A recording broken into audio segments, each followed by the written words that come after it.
morning, people. Happy New Week. It's officially the last week in September. So welcome. No, it's Monday, the 25th of September. Welcome to TDA, the day after.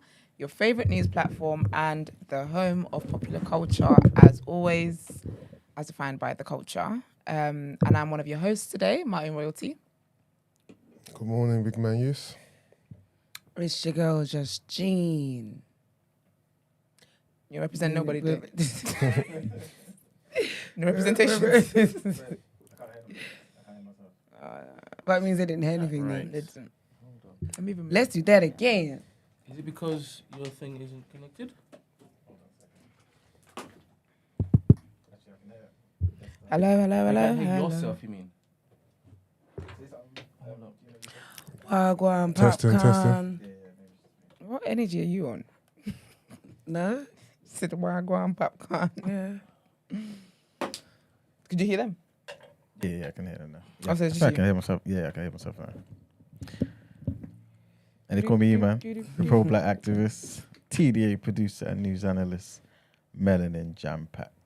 Love that. How's everyone's weekend? Tyron. I know all at once. Yeah, you was Girl. having the time of your life, girl. Do you know what's Having the Do you want to know time. what's so funny? You and Dana, yeah. It's too funny. Do you know what the joke is though? You know, in the moment I wasn't present.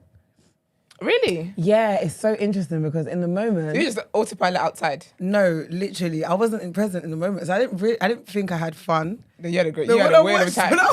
when I was watching back, when I was uploading, I was You- reliving the moment. I thought, oh my gosh, what a You time! and Dana had a whale of time. Y'all had a time because everyone else's stories I was watching, I'm seeing both of y'all in the background. And every time I'm seeing both of you in the background, you're doing the same things I was seeing you in the other snaps. You were dancing. You were dance. Baby couldn't handle man. you. Love that though. It was Big up fine. Beverly. Congratulations. And No, Isaac. do you know what it was? It was so beautiful to watch my friend get married. Like, It's really sweet. It's such a sweet thing. Yeah, and I think because with Bevy, she's got a special place in my heart. And like, Okay, Brent, we get it with the confetti. She Thank you has a very much. special place in everybody's I heart. know because Beverly's so special. She's a Yeah. special human being. Aw. So like, when she met, and do you know what it is? It's the compatibility of them two. Yeah. Like it's when I first met him, you know, and I just thought, nah, there could not have been a perfect match for you. Yeah. Like, just everything, just. Do you know what I mean? So watching it was just, I thought, my friends. It's really sweet, man. That's No, really, I really loved sweet. it. Beautiful. Love to see. Brent, What the confetti? It's gone. It's gone. Yeah. It's gone. how many times is it? So when you hit one button and it goes how many times? 5 times. No, it loops. Ah, Yeah. I like it though because it literally clears them in the last confetto. Confetti. Confetto. I love that. No, that's sweet, man. I love it. I love a good wedding, Who man. cried?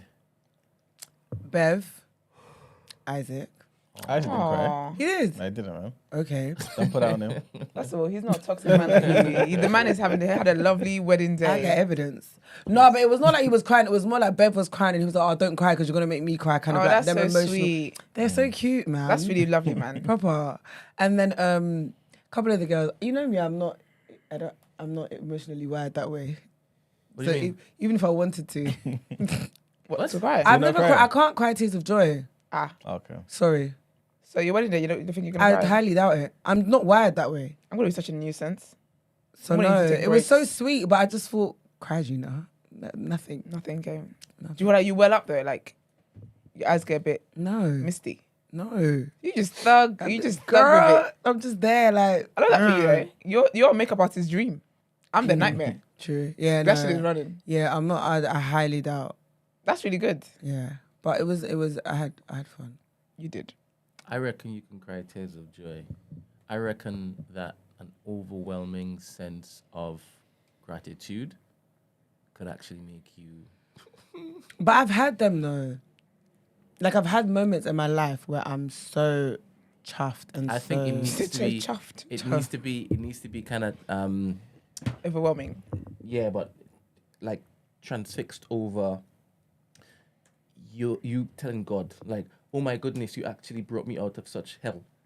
And then But I've had those moments. no, wait. I'm talking about on your wedding day. I'm not talking Oh, about anything else. no. 'Cause you be, Like, how you did I be get- like, I picturing- got yeah, here? Precisely. You Oh, be I'm not gonna picturing lie. All of the shit. That one was no. I'm gonna be balling. Do you know why I mean, it's a do you know why miracle. you might be right? Yeah, because that one there, it's not even in my peripheral. Bro. So if I get there, I'm gonna be like, I'm not gonna believe I got here. yeah, literally. Yeah, you're right. You did that.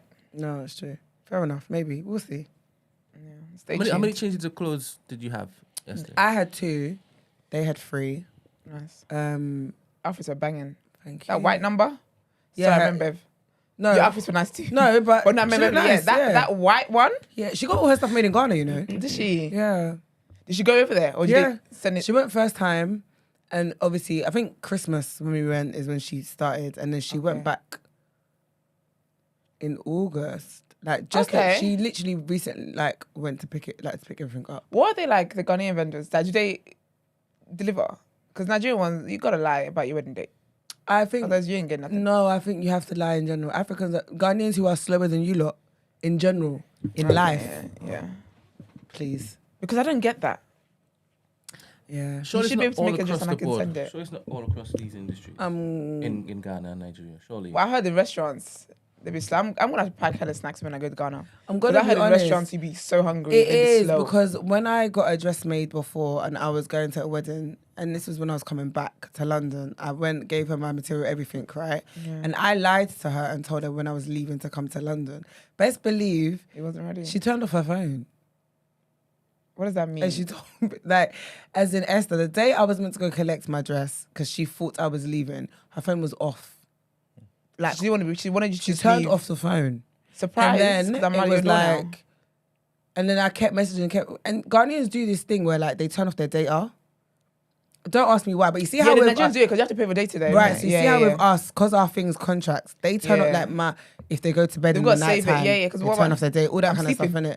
So she left town, apparently went to visit her family in the village or out of town. She went out of town, so she turned off her data. So she didn't answer her phone. Her phone was off. When she finally turned on her phone, she was like, "Oh, can you come today?" And I was like, But I would have been in London. "Like, Given you knew what I I was told you. leaving." But the thing is, the day I went, I actually was leaving that day though.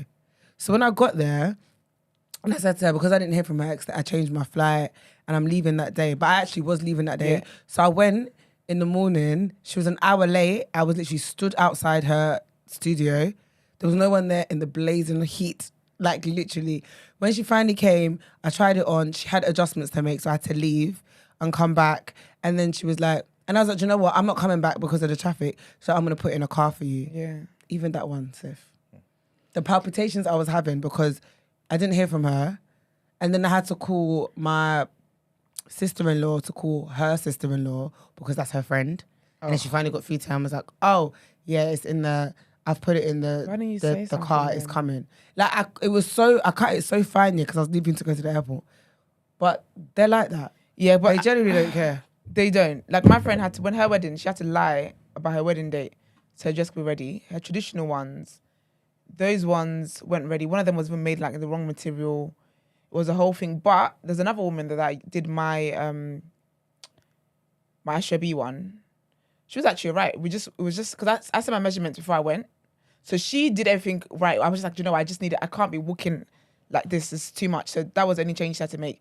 The other one, I was making the wedding dress, the bridesmaid's dress. And she's a proper like big designer, all up in where she's from. I don't want to say her name or whatever. This woman, so because some of us were here and we sent her our measurements, this is her. "Oh, I just assumed you guys wouldn't do it properly, so I just changed things." I was like, "But you've never seen me. You've never met me. Why would you make changes when you're not meant to?" It was a whole I thing. used to say I'm not going to go to a tailor to get measured properly. And I did, Gina. I did. That's what you would do though. Exactly. I would never do it myself. I'll So go some and of get them someone to do it. Yeah, some of them have no sense of urgency whatsoever. Like, I've heard a lot of brides who get their clothes done back there, and they're just like there's no sense of urgency. There's no sense of anything. But I think it's because they take on too much more than they can do. That's the thing. And so you can't meet deadlines. But it's people like you can't play with a deadline. I've asked for that deadline for a reason. They're ridiculous, man. So the franchises over there has the same type of philosophy, same type of work ethic. Well, it just depends on places, innit? I feel like across every industry, you've always got people that are just nuisances. Obviously, but you know what I think it is as well, yeah? Remember, we're very Western. So we No, have- look at sorry, you just reminded me. I was listening to I said what I said. The girls are in Nigeria, right? Yeah. She was talking about they went to a wedding last week, Saturday. Yeah, her friend. She went to meet her friend. They were gonna leave the house at 7:00. She got to her friend's house at 8:00. Do you know who's in the girl's house? She actually walks in. She sees the material folded over this woman's shoulder, but she's not thinking much. She's just thinking, oh, maybe that was like Somebody else's. It's extra. Oh, no, she's not even naked. that. It's extra. That was the seamstress. That material that was folded over her shoulders while she was standing there gisting with people was the dress her friend was meant to wear. She made the dress right there. Yeah, the but- girl had given her the material weeks before, Esther, and she was I've making done that. she was making the dress Ash was there. as like she had to come to her house, bring her equipment and whatnot And do to it. make the dress right there. That's nuts. I couldn't believe it. I've And gone- she was like, when she saw the dress, it was a short dress, and she was like, it didn't even take that long. I've gone to tailor's hair, but when I've got there, like the pieces are all cut. What does that mean? And I have to pass it to her, and she's sewing And on she's the sewing that sleeve. She's sewing on this. She's sewing on that. It's hilarious. No, but when I say Western, I mean like when because obviously back home, Yeah. I guess everyone there is kind of accustomed to Brent how can't it believe any of goes. this. He's shocked. No, Like I, what- don't believe anything you are saying. Oh, I don't, because why? Because it sounds bad. if you all But say it's normal. these are isolated incidents, not. then I'll be like, okay, but there's no way. I This didn't is say the it's culture. isolated, boy. It's not always isolated, I'll be honest with you. This is the culture over there. Yeah, do you know what? So- Having someone that's reliable We can is the clean isolation. up if it is that we decide we're moving back and then setting up a particular. Yeah. the problem you should be able to clean up. But the because problem problem's is plenty. it's the There's a lot of problems, workers. but but like it's, impossible. If you only get paid if you follow my philosophy, surely Do you know the issue? People still pay them regardless, because you see that girl I'm talking about, the story I'm talking about, that she made her dress right in front of her. She was like, "How she paid her?" And I was like, and her co-host was like, "There's no way, I wouldn't pay for that." I don't believe this. The country Okay. can't run off the back of this. So Is you this think- only? Is this in the center? Is this where everybody is going to work in this annex? This It's is Accra. I was.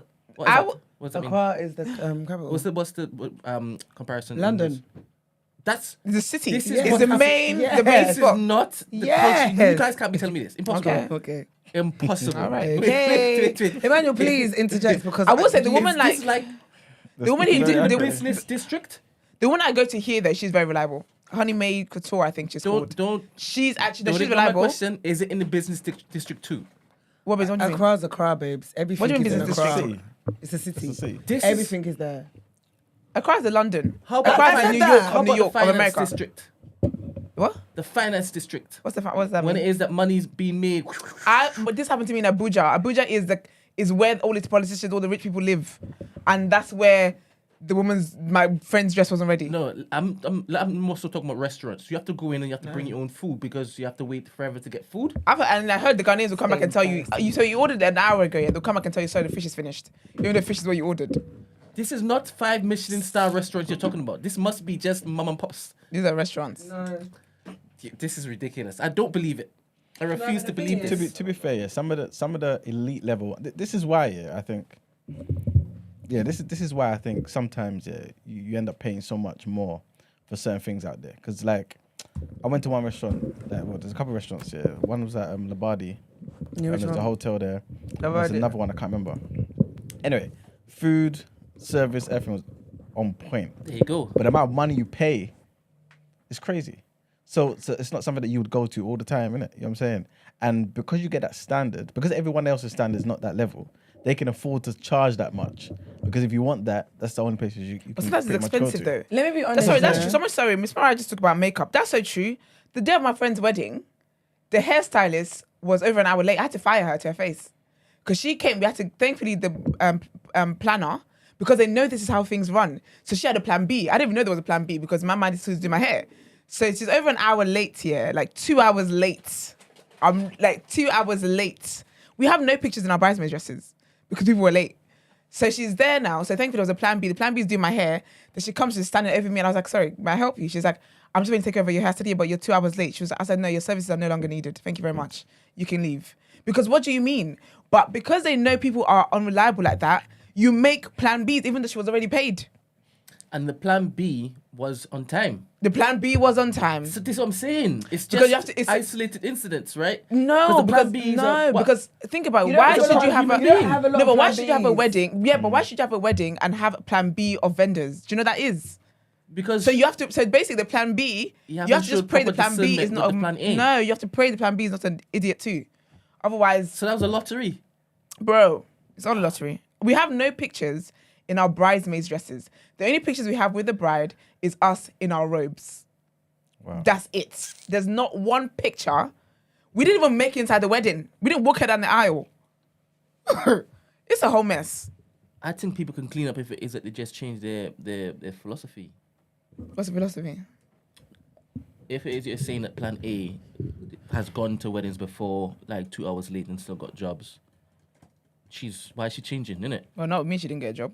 But you know, what it is, I do think it does come down to money annoyingly, because I was watching, because basically in Niger they had the Real Housewives of Lagos season 2 premiere, and Toke Makinwa, her dress got made in 24 hours.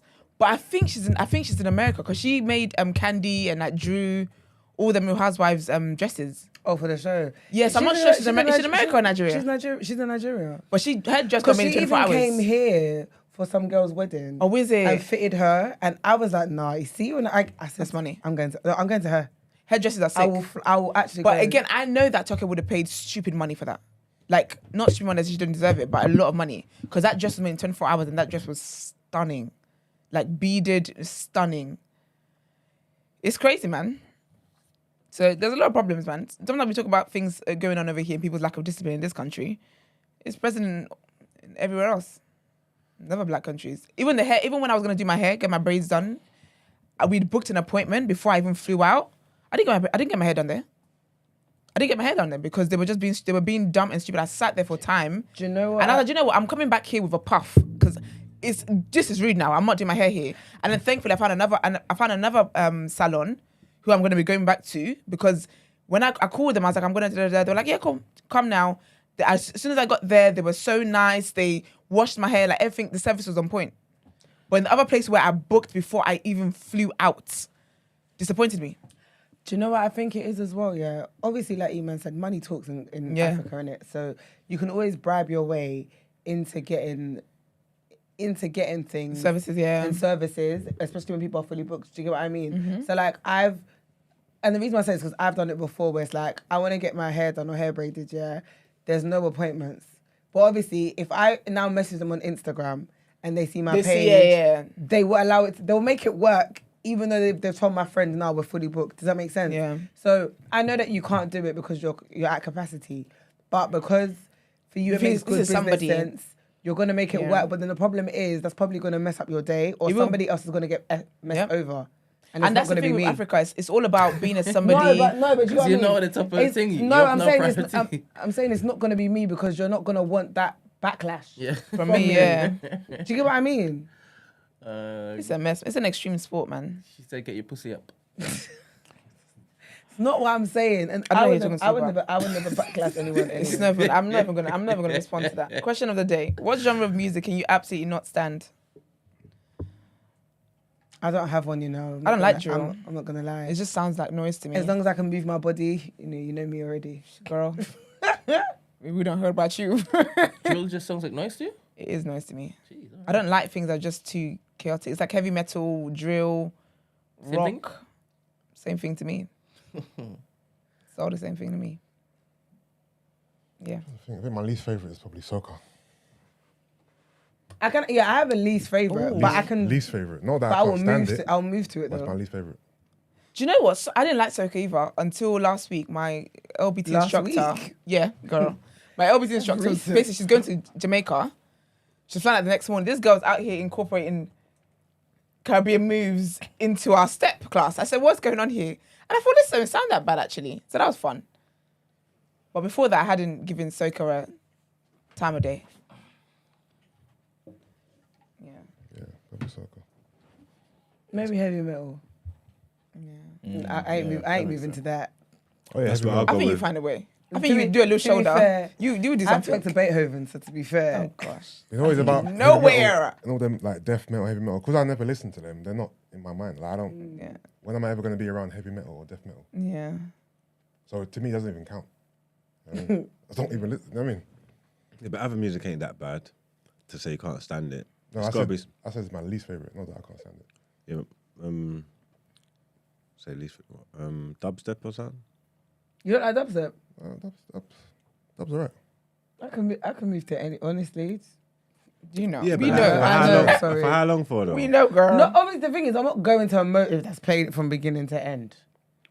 But if it comes on, and I'm in the vibe, I'm not gonna stand there and be like, oh, fold my arms and be angry in the corner. No, if there's like a mix and blend of songs, then there's not really Yeah. no genre that bothers me that much. But think of going to something and it's just going to be playing all night. No. Okay, I'm gonna be honest. Death metal, that is the worst genre of music I've ever heard in my life. It's literally just That would turn you insane, though, noise. innit? Death And metal every is time the I think worst. of that kind of music, yes, always like in horror films where someone's about to get Yeah, killed. I can't even comprehend how people listen to that. It shows where they are in life, Yeah. internally. All that house music ain't for me. You don't like house? Oh, I don't like house. I love house. I don't like I house. like house. I like house. Even I like house. I don't mind, no, because sometimes you know when you go to the gym, house plays, but it's like Destiny's Child. Mm. Cater to you, but they've instified it. But even then, it irritates me. I'm just like, what are we doing here? Yeah, I don't like house, man. House is noise to me. I'm as just doing the well. maths. If it came on in a dance, like, and it came in and left, I'd be all right. But going to like a house A house dance rave. is Because one of the worst things I could think of. Really? Oh yeah, 100%. I feel like the African one is not too bad. I've frequented there a few times, not a few times, but yeah. The African one is not too bad. Like What? SA House, SA that's House? not bad. Are you a shuffler? I used to be, you know. Is it? I used to shuffle. That was a great time. When No, I just could cutting tell you was a shapes. shuffler by the way you did your She still workouts shuffles and to things. today. But listen, She's still shuffling. you don't want to see me in a dance, man. You'll be so annoyed. Oh You'll dear. be like, sit your ass down. Nah, I feel like you're just like you have a good time, and people No, need that in do you every know why every my voice party. is like this? Because of grime. You see with me, yeah, I'm like, I give myself the ick, like all the time. You watch your back. No, but I have to turn, like with the wedding, yeah. There was moments where I was like, Gina, you're gonna lose your ponytail in this chaos. So just Yeah, if you had lost a ponytail, I swear to you. No, but I wouldn't was have so spoken to you. close. I would have put you on timeout. But you know what I would love have had to. about my people, yeah? We're all the same. They enable- yeah, so like, yeah. In that grime, like mosh pit, yeah. There's the regular girls that you're gonna get in there, like And that. you one of them. We're all the same, jumping up and down. Don't annoy me. Ah, Gina, dear. I wear it with Yeah, for a good time. I love it, man. badge of honor. How can you not? Do you know what I find really interesting? People that like don't, and I get it if you can't dance, yeah. But like, I always find it weird that how can you listen to music and not feel to move your body? Like, I don't process it. It just is so innate. Do you get what I mean? I get you. How can you? How? I move, but I'm not like sometimes having to go to the dance floor is just a bit of a chore. You know what I mean? So I'm more like a vibe where I'm at type of gal. Yeah, but you're moving though. But I'll vibe, yeah. That's Even what if I'm I sitting mean. down, I'm still like moving and dancing and singing along kind of thing. But sometimes the dance floor is just a bit of a walk. And it just looks hot and then I'm just like, oh. Because I would pick comfort over everything. Like in life, regardless of whatever the scenario is, comfort is my top thing. I hear you. But I love people that have a good time at parties because that's what people are paying a lot of money for this party. Someone needs to enjoy it. So, yeah. All right, I'll give Brent a second to sort himself off. That's all right. Don't you think it's funny how Margs is late and walked in with breakfast, but didn't think to grab anybody else? Oh, this he's been doing this for the past like 3 weeks now. Like when he walked in, I thought, week. bruh, I don't know anybody's allergies. I like an egg sandwich. There you go. You got no excuse moving forward. Toasted brown bread. All right, watch then. I like a Because I know where you went, Mr. with the hash brown. I know where you went. Don't ever speak to me like that again. I'm your sister.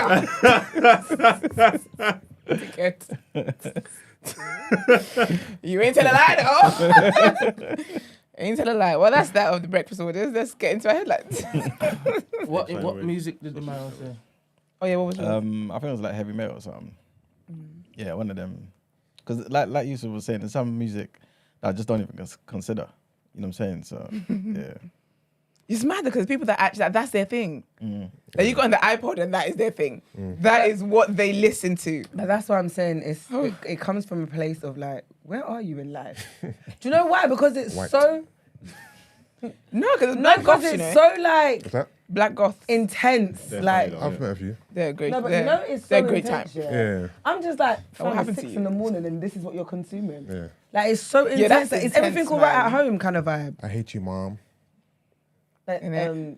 That's the Stan. vibe. That's the vibe. That's the vibe. It's Yeah. like that turn around and die kind of vibe. Mm. Hate you, mom.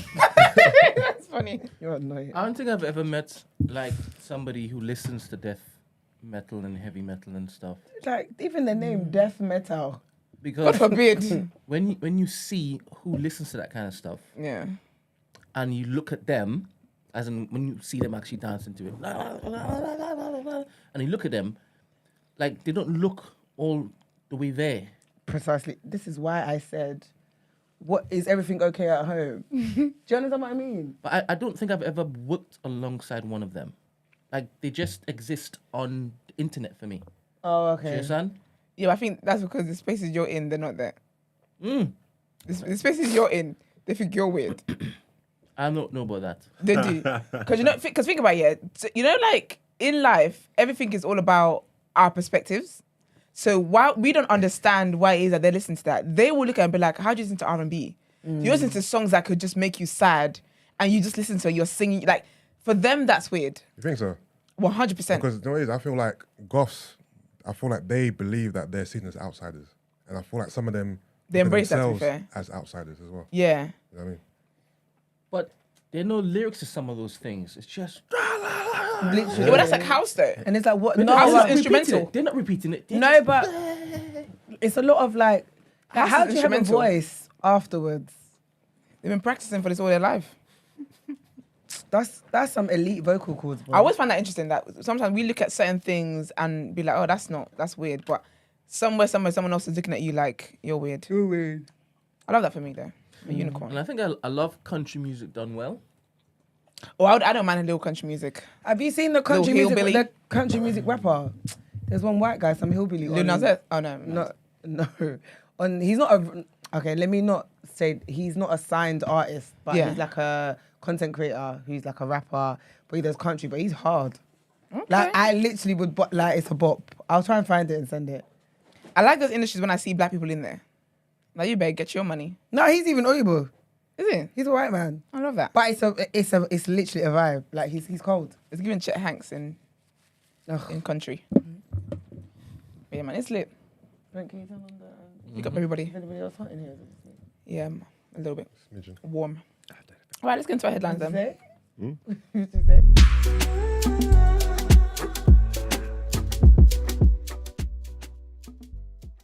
What did you say? Matt? Damn. Nothing. House every weekend. All right. So our first headline: concerns that criminals or terrorists could use AI to cause mass destruction will dominate discussion at Summit of World Leaders as concerns grows in Downing Street about the power of the next generation of technological advances. British officials are touring the world ahead of the AI Safety Summit in November as they look to build consensus over a joint statement that would warn about the dangers of rogue actors using the technology to cause death on a large scale. Some of those around the Prime Minister, Rishi Sunak, worry the technology will soon be powerful enough to help individuals create bioweapons or evade human control altogether. Officials have become increasingly concerned about such possibilities and the need for regulation to mitigate them after recent discussions with senior technology executives. Last week, the scientists behind the landmark letter calling for a pause in developing powerful AI systems said tech executives privately agreed with the concept of a hiatus, but felt they were locked into an AI arms race with rivals. Next headline. And the Lib Dem leader, Sir Ed Davey, has told the BBC that his party has not changed tack on house building targets in order to win votes from Tory supporters. The party is considering dropping a pledge to build 380,000 new homes a year in England in favour of a promise of 150,000 new council or social homes. It's going to be debated at a party conference in Bournemouth today. The Young Liberals group is pushing for the target to be kept, saying ditching it would send the wrong message. In 2021, the Lib Dem overturned a 16,000 majority to take the Tory seat of Chesham and Amersham in a by-election. The unpopularity of Boris Johnson's government's house building plans and the Lib Dems' ability to capitalise on this were seen as key factors in the result. And the last headline, you guys, I'm assuming you lot heard about the Chris Cabba case development, right? All right. So, the Ministry of Defence is offering armed soldiers to support London police after dozens of Met officers handed in their weapons. So more than 100 police officers turned in permits allowing them to carry firearms. The Met Police said that the action was being taken after an officer was charged with the murder of unarmed Chris Cabot, who was 24. He died after being shot in South London last year. A Met police officer appeared in court on Thursday. And in a statement, the Met said that officers were worried about how the charging decision impacts on them. So the MOD said that it received a request known as military aid to civil authorities, MACA, from the Home Office to provide routine counter-terrorism contingency support to the Metropolitan Police should it be needed. MACA is offered to the police or the NHS in emergency situations. The military helped medical staff in the COVID pandemic and covered for striking border staff and paramedics last year. We spoke about that a couple of times. But the Met said it was a contingency option that would only be used in specific circumstances and where an appropriate policing response was not available. Military staff would not be used in a routine policing capacity. What before we go into the topic of the day, yeah, what do you guys think about that? That basically, because this policeman's been charged, all the rest of the policemen who have permits to carry guns are saying, you know what, take the permits back. Because if we have these permits and we shoot people within our job role, at least that's what they're saying, you guys are going to start charging us for murder and all types of stuff. Yeah, because you murdered somebody. There's just pieces of shit, man. They're just, I feel like it's They're a absolute cop-out. pieces of shit. Because when there's so many other things that they could protest about, then they don't do that. But you're told not to kill people unlawfully, and that's where you want to draw the line. But then what would one expect? They're pieces of shit, so it's about on brand for them. And I heard the Babyman's been doing some talking as well. Yeah. Because I think last week or so we were talking about how she was saying there needs to be a bit more that police people should be able to do basically in it. So obviously they've lumped that into this whole situation as well. So it is what it is. But yeah, that's it for the headlines. All right, let's get into our topic of the day. What are you saying?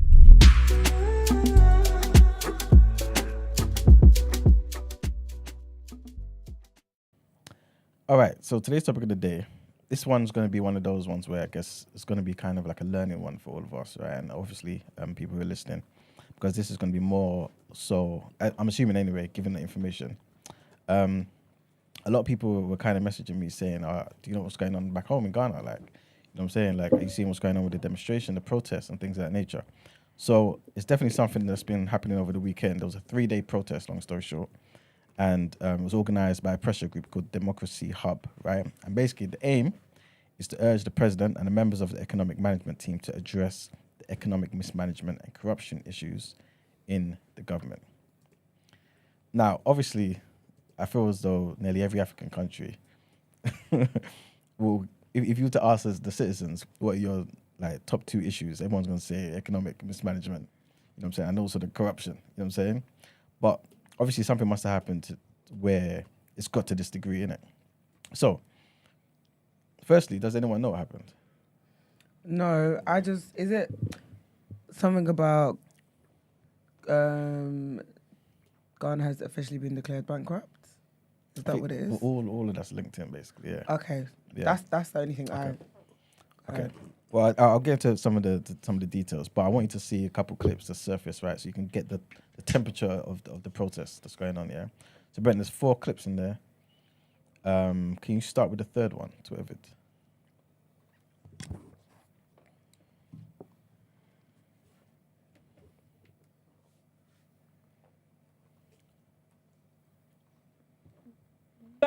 Why are you still insisting?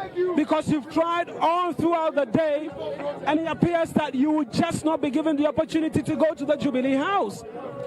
You know, when Osajifo Dr. Kwame Nkrumah came back to help us fight for independence, there were several attempts at it until the final time when the call was made and we gained independence. Perseverance doesn't kill anybody. We must keep moving and we must keep pushing. Continually, we have trained Ghanaian youth to be people who give up once they push and you push them back, they stop. But we are growing a new crop of Ghanaian youth that have learned never to say never. We are going to continue moving. We are going to continue insisting. Even if it does not happen today, someday it would happen. And you see, we are not asking for much. We are not asking the president to give us his family's properties. We are not asking him to walk into the Bank of Ghana and fetch all the money in the Bank of Ghana for us. All we are asking for is an opportunity for every single Ghanaian youth, irrespective of where is it that you're coming from, whether you're from Bunkurgu Yoyo, whether you're from Tengelento, whether you're from wherever it is, get access to quality education, get access to potable water, get access to quality healthcare, get access to employment opportunities. These are the things that we are asking for. We are not asking for much. And these are basic rights that we are entitled to as citizens of this country. We pay taxes.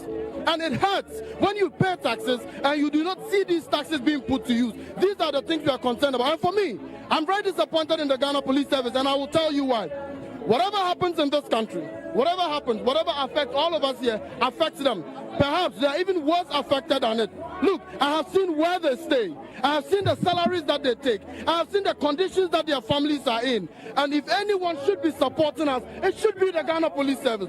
If anyone should be marching with us to the Jubilee House, it should be the Ghana Police Service, cautioning us and guiding us and advising us and forging us on. Because when the change happens, it's going to affect them. It's not going to come to my house. It's not going to come to her house. It's going to affect every single Ghanaian. Look, in the United States of America, when George Floyd was killed and they were demonstrating in the U.S., the military went down on their knees and begged the people and marched forth with them. This is what we expect to see from the Ghana Police. A lot of your colleagues have been killed in recent times.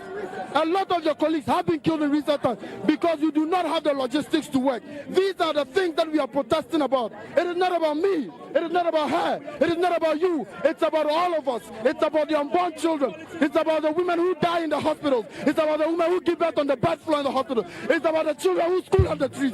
These are the things we are concerned about. Not about me. It's not about you. It's about all of us. It's about the police. It's about the Ghana police. And Big up I him. hear it, boy. Yeah, exactly. I hear it. Play that He's one. right, 'cause yeah, sorry. They're not asking for anything that is wild. They're just asking for better living circumstances, and you collect tax from them, Exactly. use it. Yeah, I think he basically perfectly articulated himself and basically the entire movement. You know what I'm saying? That's why I wanted to kind of start with him. I want you to play the second clip, Brent, yeah? So the women can, you know, voice their opinions as well. A second one?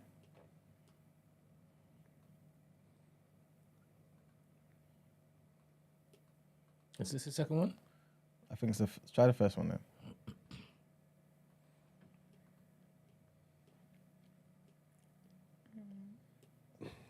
Same thing. All right, try the fourth one.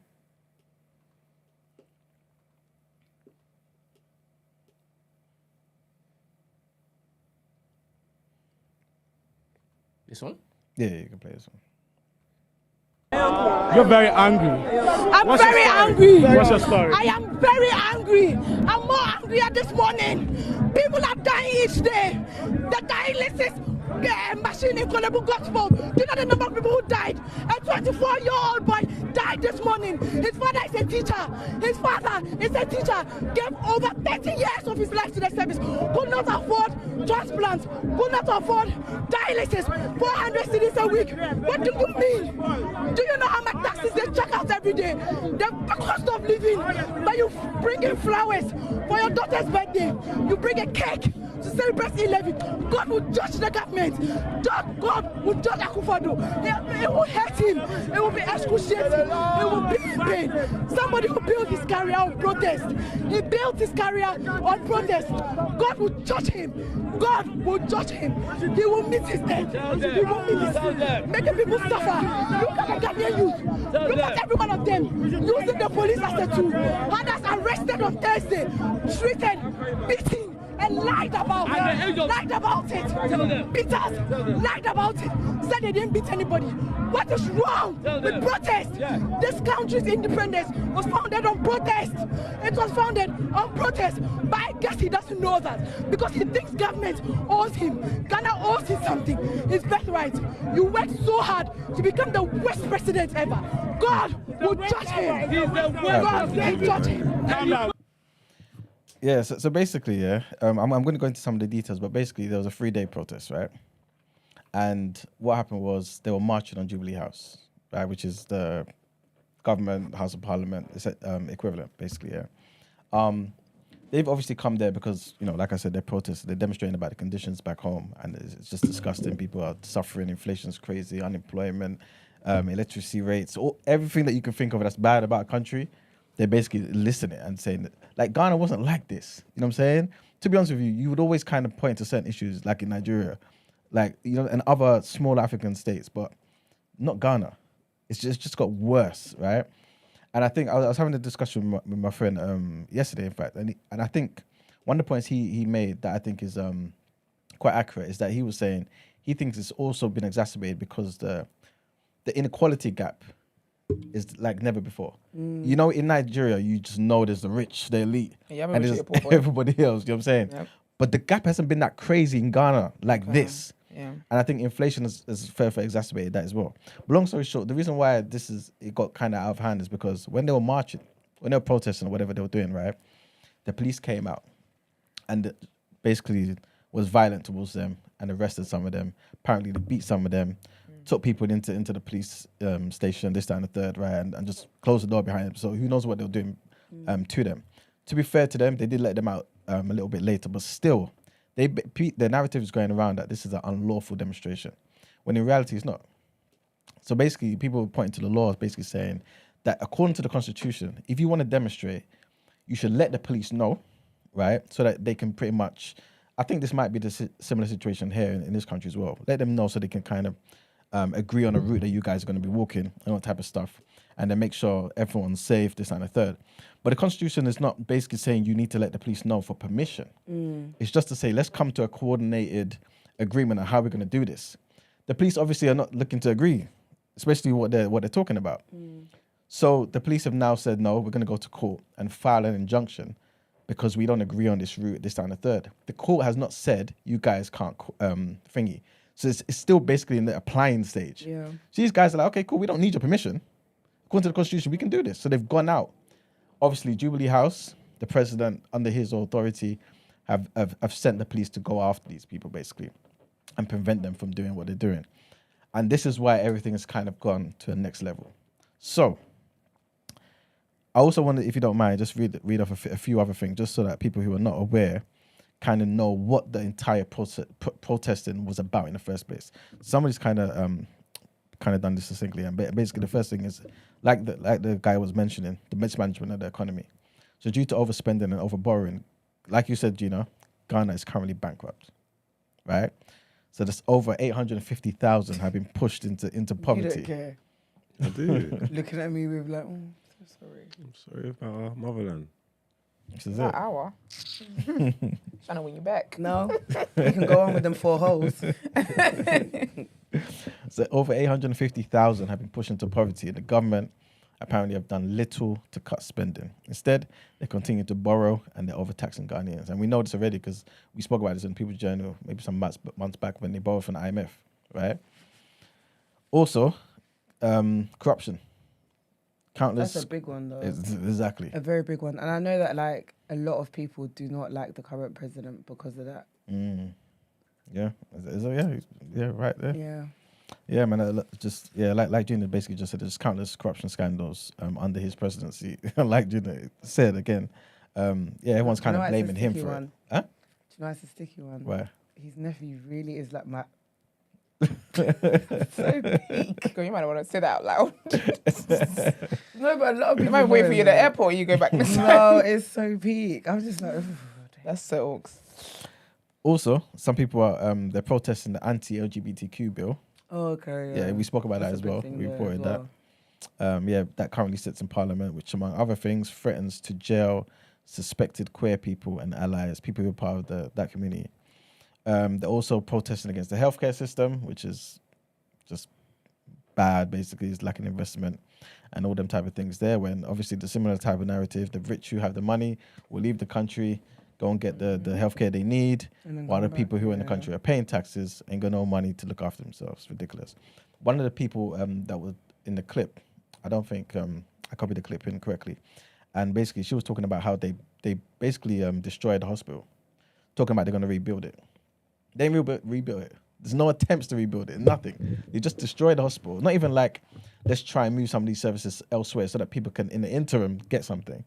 They've just destroyed it. No replacement, no nothing. And people are dying because of it, right? Also, they're asking for the resignation of the finance minister because obviously he's done nothing. They're protesting human rights abuses. Apparently, the president was actually kind of good at that. Initially, it seemed anyway. But yeah, people are kind of, they're tired, man. They're tired.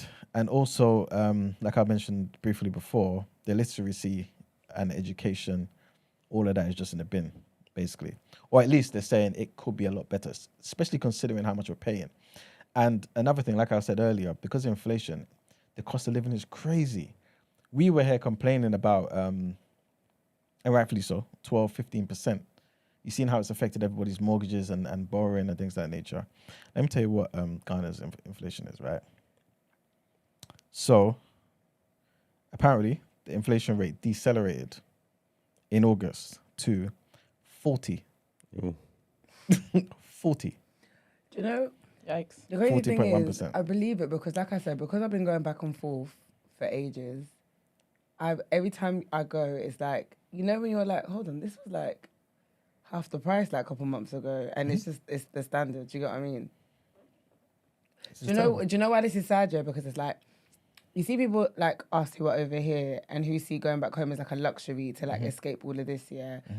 Like, I remember the other day I put on my story and I was like, oh, I missed home, or I want to come back, and and all like my Ghanaian friends were like, no, like Ghana is in the bin. Like they were so aggressive about it, and I was thinking, but obviously I'm not there, so it's not my lived experience. You get what I mean? So I can only imagine, because that's kind of how I feel about over here. So imagine, and obviously over here it's crap, but we have a lot more luxuries than they do. So I can only imagine what they're dealing with. Exactly. Imagine 40%, and like I said, that's gone down. So prior to that, the month before was 43.1%. Imagine that was here. I feel like that's the only way we'd proper be able to feel what they're going through. It's crazy. So, long story short, especially when you think about it, the Chris Cabba situation, when people were demonstrating when the unfortunate tragedy happened, right?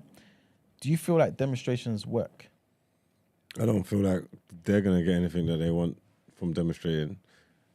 There's too many problems that you even went through. How are they gonna?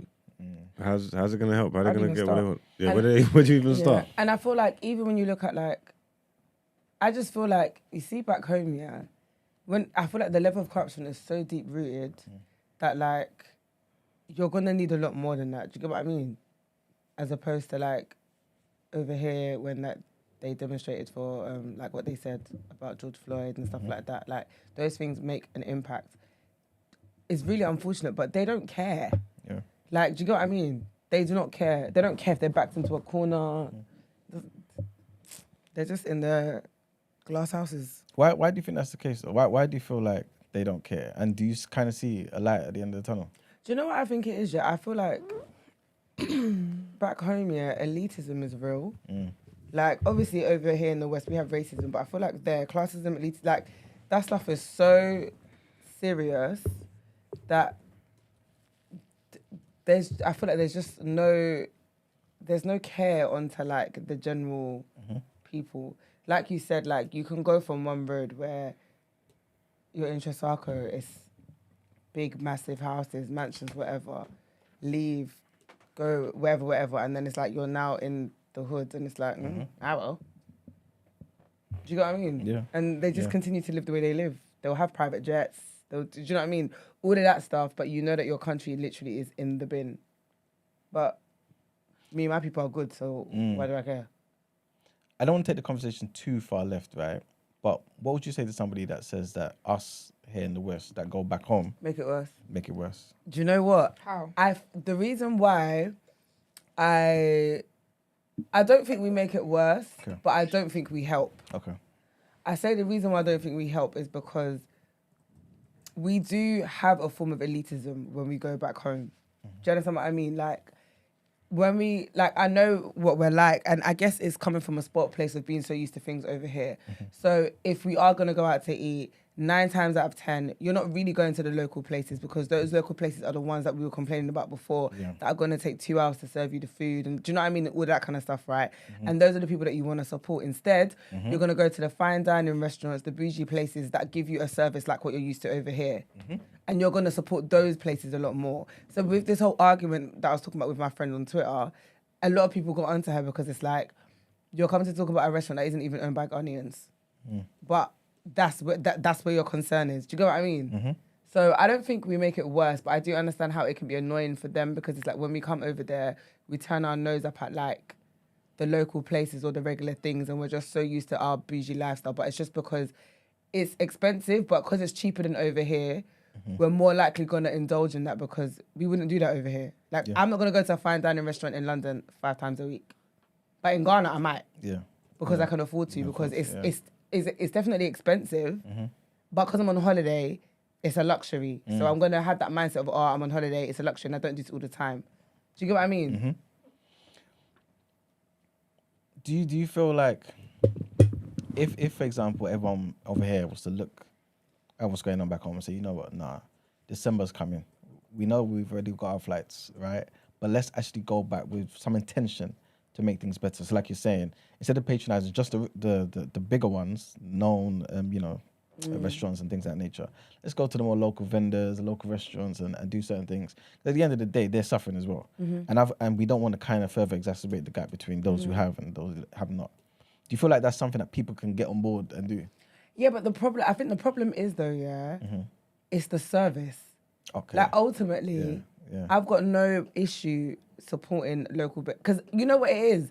I'm a firm believer of, I'm not going to support the business just because it's black. You know how it's like, support black business, support black business. It's like, yes, but it has to also be a good business. Do you understand what I mean? Because 100%. I feel like otherwise you're encouraging bullshit. Do you get what I mean?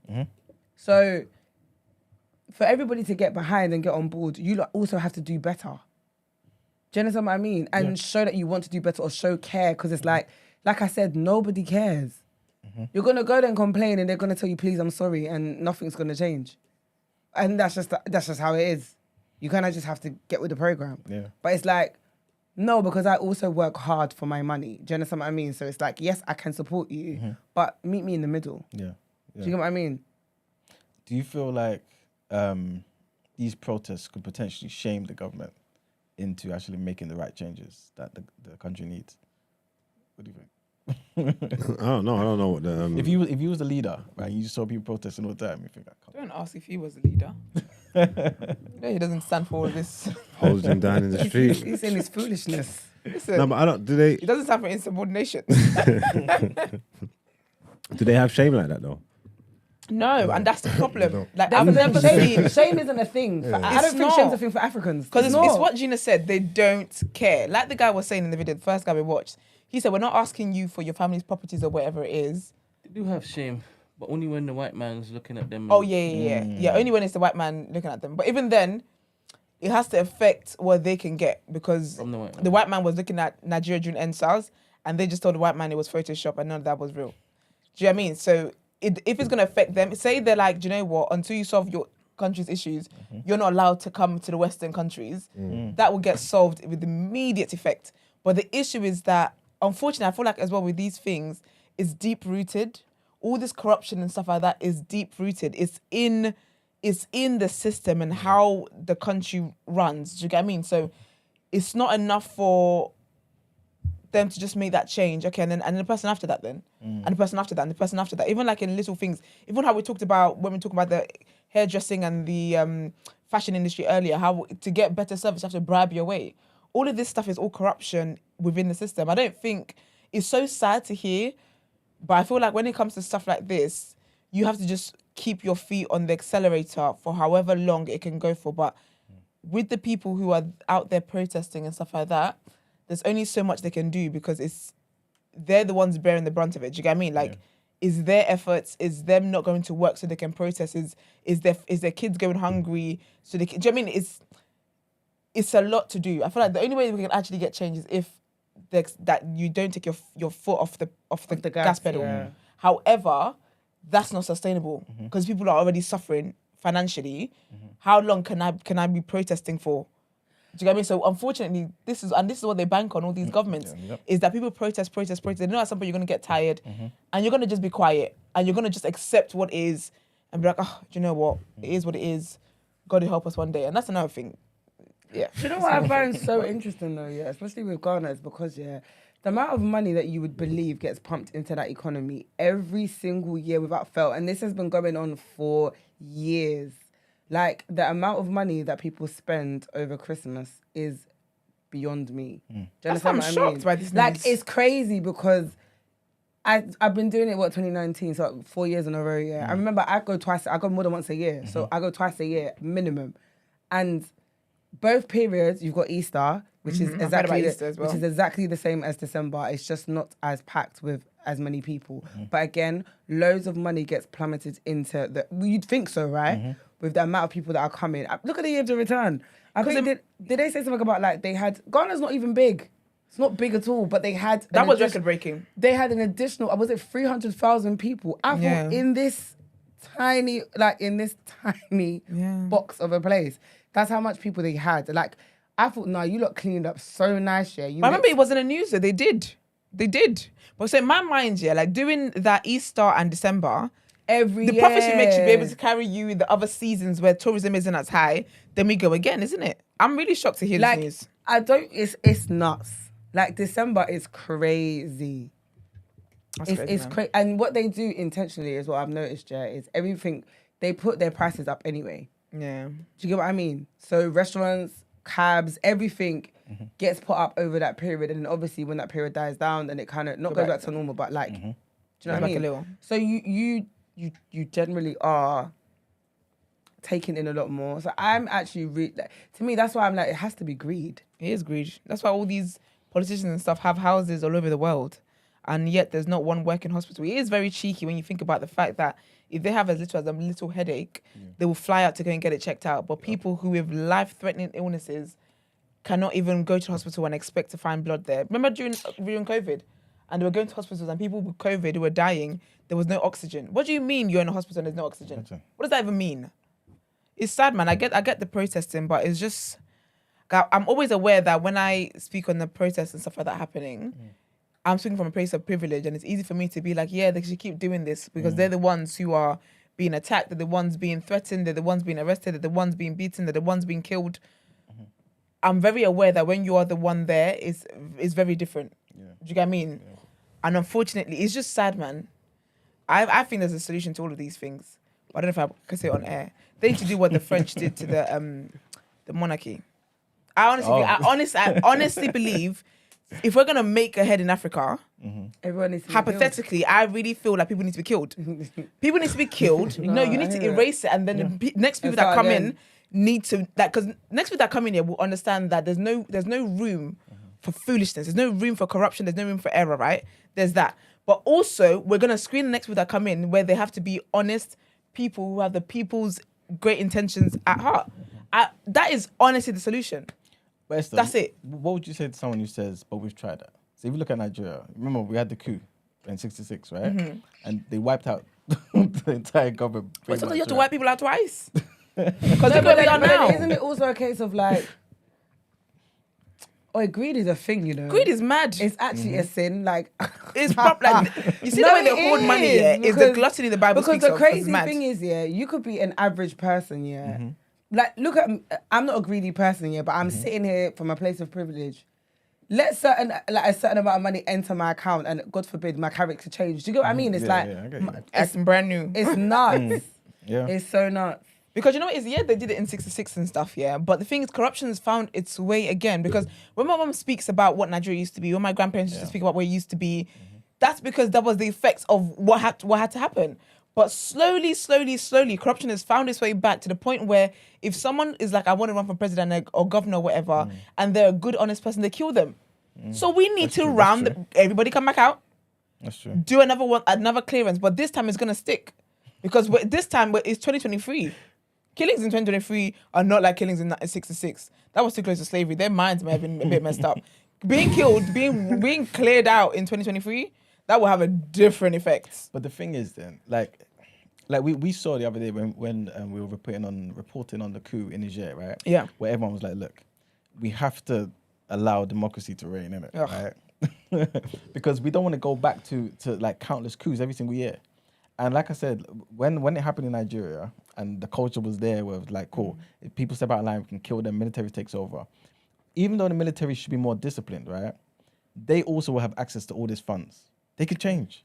Yeah. And we've seen it. So if, and how do we know that the military will kind of put into action what the people want? Yeah, that's the problem though. Because in Nigeria, not voting. we can't have the military,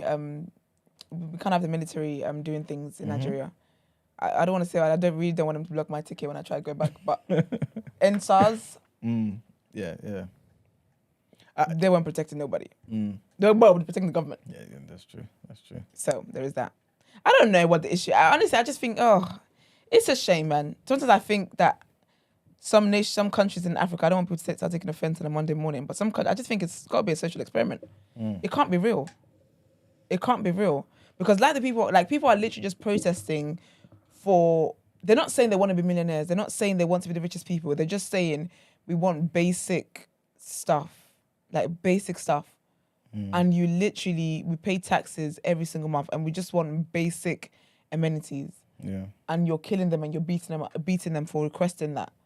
It's sick because you feel like you're being you feel like who do you think you are that people cannot question your leadership? But then when it's election time, you're out here groveling to the people. Yeah, 100%. They're not asking for you to make them rich. They're just asking for them to be able to live and be able to afford food. It's sad. And what's crazy, what's man. even worse is that a part of me is even thankful that nobody got killed, which is crazy. You know what I'm saying? Because typically, they would. Because like you mentioned before, like even just 5 minutes ago, look at Nigeria. Peaceful protest turns into people not going home.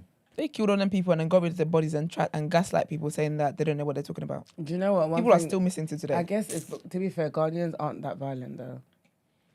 Like they're not. Do you know what I mean? Like I'd be very surprised if it got that far. To the point of killings. Like if it got that far, the level of outrage would be. But it's getting there though, because you saw the energy. Because she's then they're beating people up. Is it continuous or has it stopped? It stopped. It was 3 days. Okay. Yeah, so it should have stopped yesterday, I believe. And that's the thing, because I feel like the politicians, but they just like, well, we just got to hold out. They're only going to do it for 3 days. We just got to hold out and they'll all be quiet and then return to normal. Yeah, they might want to do another 3 days, but they don't worry about it. I do feel like the energy in the air is that people want to continue and make sure that they actually make sure it's not in vain. Because like the guy was saying, we may not get what we want tomorrow, but if we keep persevering, at least we will eventually get something. But I don't know, like you guys, say something similar happened in the UK. So try and put yourself in a position where it's like, cool, we've experienced cost of living at 12 to 15%. It goes up to 40%, right?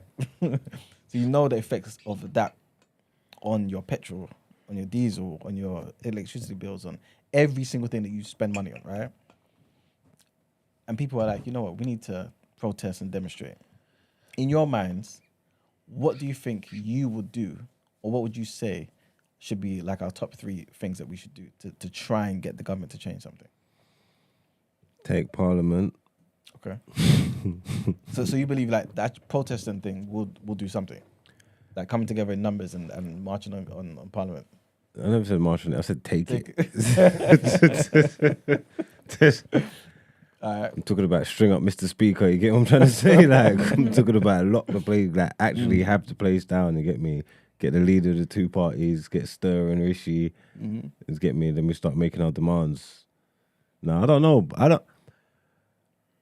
I don't know what we could do, because even thinking about it, like I don't know what they could do. Like what amount of protest, like what are they actually gonna have to do for them to implement any change over there? Yeah.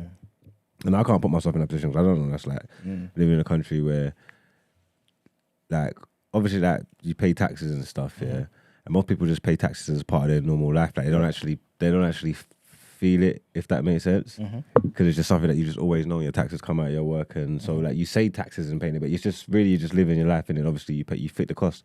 But I think in countries like that, I feel like you actually feel like, you know, like Friar Tuck, like Robin Hood stuff, like they actually come in and taking taxes and taking money off us because they're not providing any services. Yeah. Like the things that we take for granted, normal. If we never had them, that would be mad. If you couldn't get running water or get electric to run or get your rubbish taken out. You know, like just the services that you just take for granted every day. You literally, the country just don't provide them. Yeah. And then you've got no one to like moan to, if that makes sense. There's no service to call up. There's no complaints to log or anything like that.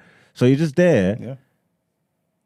I couldn't even. I don't even lie. I couldn't even like get into the frame of mind to understand what I must feel like. I must be feel like being held captive. Like, Exactly. do you get what I'm saying? Yeah. But I don't know what you do to change that. Because what's gonna change? Even if you're saying that even if you did do a culling and from the top and like, I don't know. The problems seem too deep, like too far gone. So sad. This is the thing, and like you're saying, like even if you do get rid of people and put the military in, do they have? Not to say do they have the the mental capacity, but like, are they able to govern a country that's in this type of position right now? Not to say obviously, because at the end of the day, all these intellectuals, economists, politicians, who've got their formal education, they're running the country into the ground anyway, right? But how do we get them out of that? Because at the end of the day, you can get them, you can kind of clear the government out of there, but you still need people to repair what's going on. And also, I was going to ask you guys, what do you think of the role of the West? Do you feel like that's one of the big problems as well, where Ghana or many other African countries are kind of just trying to appeal to America, trying to appeal to the UK, to the French, this, that, and the third, and basically just making their citizens suffer because of it? I think they definitely do pander to the white man, though. 100%. We see it all the time.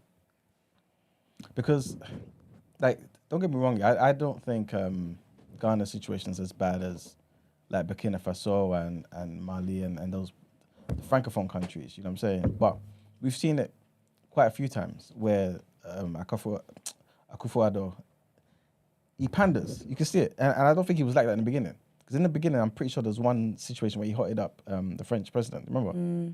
Because the guy was talking some condescending way to him, I can't remember. Well, about Ghana anyway. And he was like, no, we don't need your assistance here, this, that, and the third.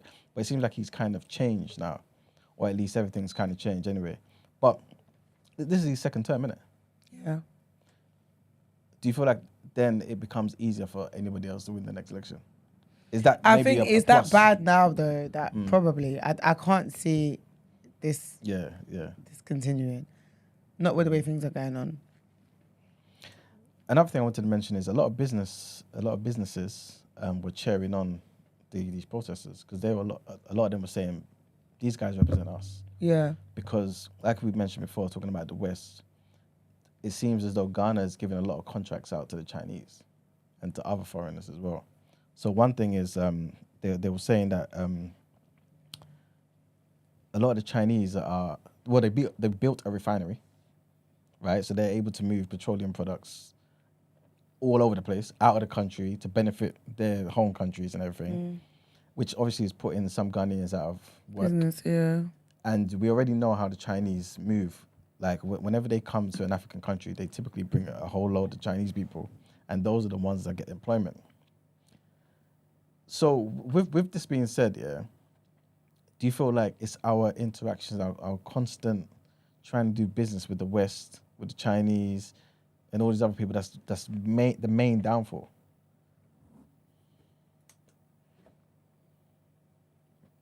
Not all at once. Speechless. Um, Silence. I don't know. I think it possibly could be. I like me personally, I definitely think it's part of it.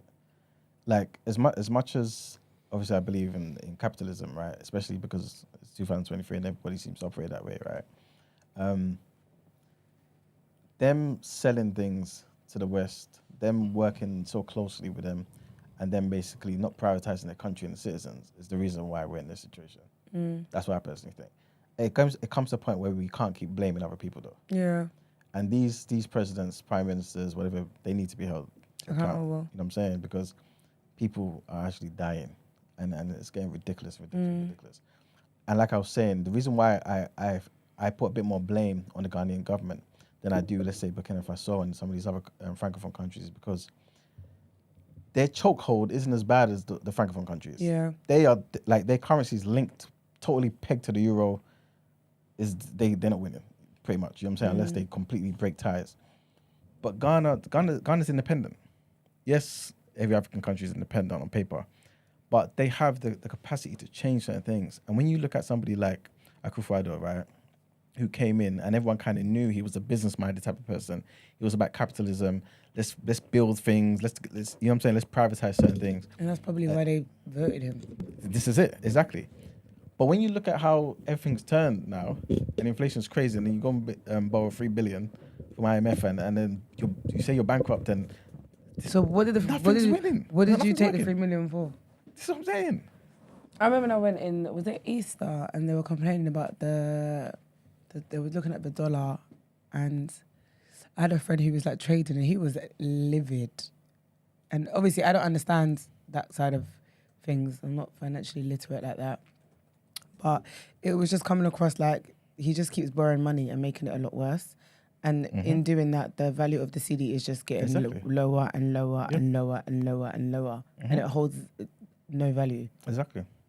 It's ridiculous. And over there, a lot of them love to trade in dollars. Yep. Literally. But that's because the city's not stable enough. Yeah. You know what I'm saying? You can't imagine someone give you a certain amount of cities today.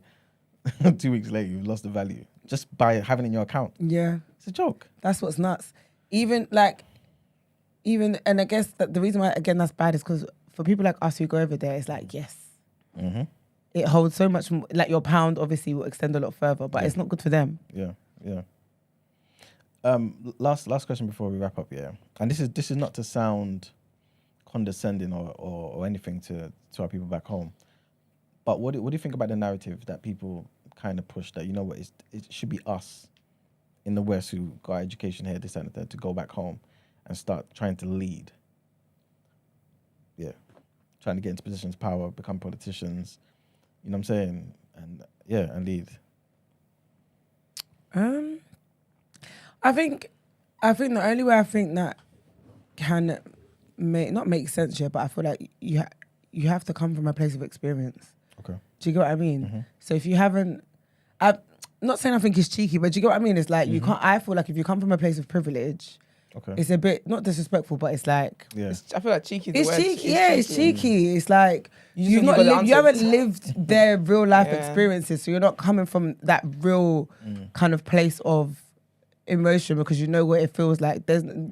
I feel like there's a big lack of empathy there. And it has an undertone of elitism as well. Yeah. Believing that because you've come from the West, that's automatically better. Yeah. And that you know better. But you haven't lived the experiences. So what do you know? What do you actually know?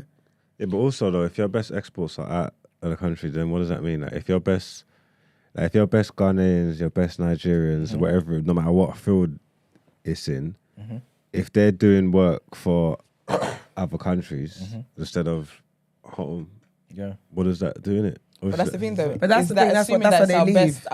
All our best have left.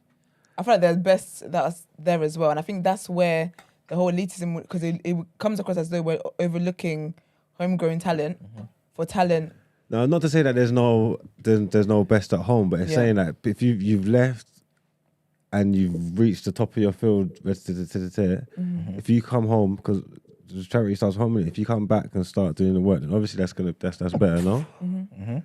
But that's why because I don't know if Ghana do it, but Niger you have to do it. It's called NYSC. After you graduate for a year. So even if you leave, you can't come back and be like hold any kind of position in government anyway if you haven't done that. It's like a year where you go somewhere else, help build a community. It's like basically service work. We call it national service. Yeah, basically it's actually for a national year service. after you graduate. You can't hold a position of anything if you haven't done that. Okay. You think that's a good rule though? No, because they'll be suffering over there. No, because say I go back at 35, you think my big... Actually, they would ask this going to be there. I don't know, man. I personally think anyway, when it comes to government and stuff like that in Africa, there needs to be, actually all over the world, because I don't know what Biden is doing over there where he is, but I think there needs to be an age cap. Ooh. There needs to be an age cap. All of this old men trying to fulfill some kind of dreams they had when they were in their 20s, you lost it. You should have paid attention better in school, and you could have been president when you were 30. You can't be 70-something, 70 plus now, and being president for you to be stealing stuff for the generations to come. And then there's young people who are fresh out of university who have like a zeal and a desire to get their country better.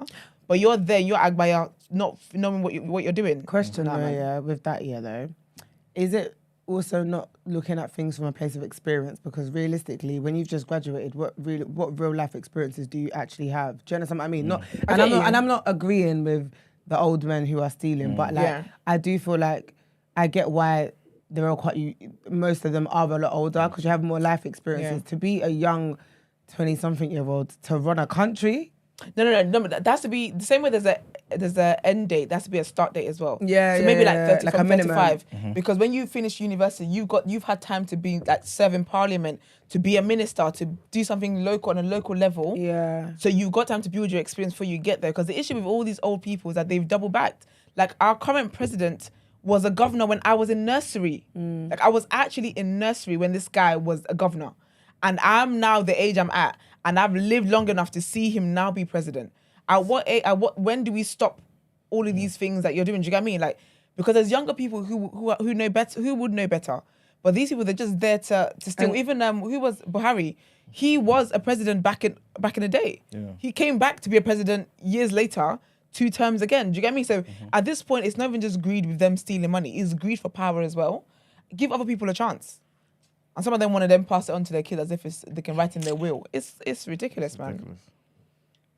But yeah, well, love to the Ghanaians though. Yeah, man, 100%, man. Definitely support them out there, man, and keep them in our prayers and our minds and whatnot. Yeah, and if there's any further updates, we'll definitely update the people, man. But yeah, that's it for the topic of the day. All right, let's get into our next headlines.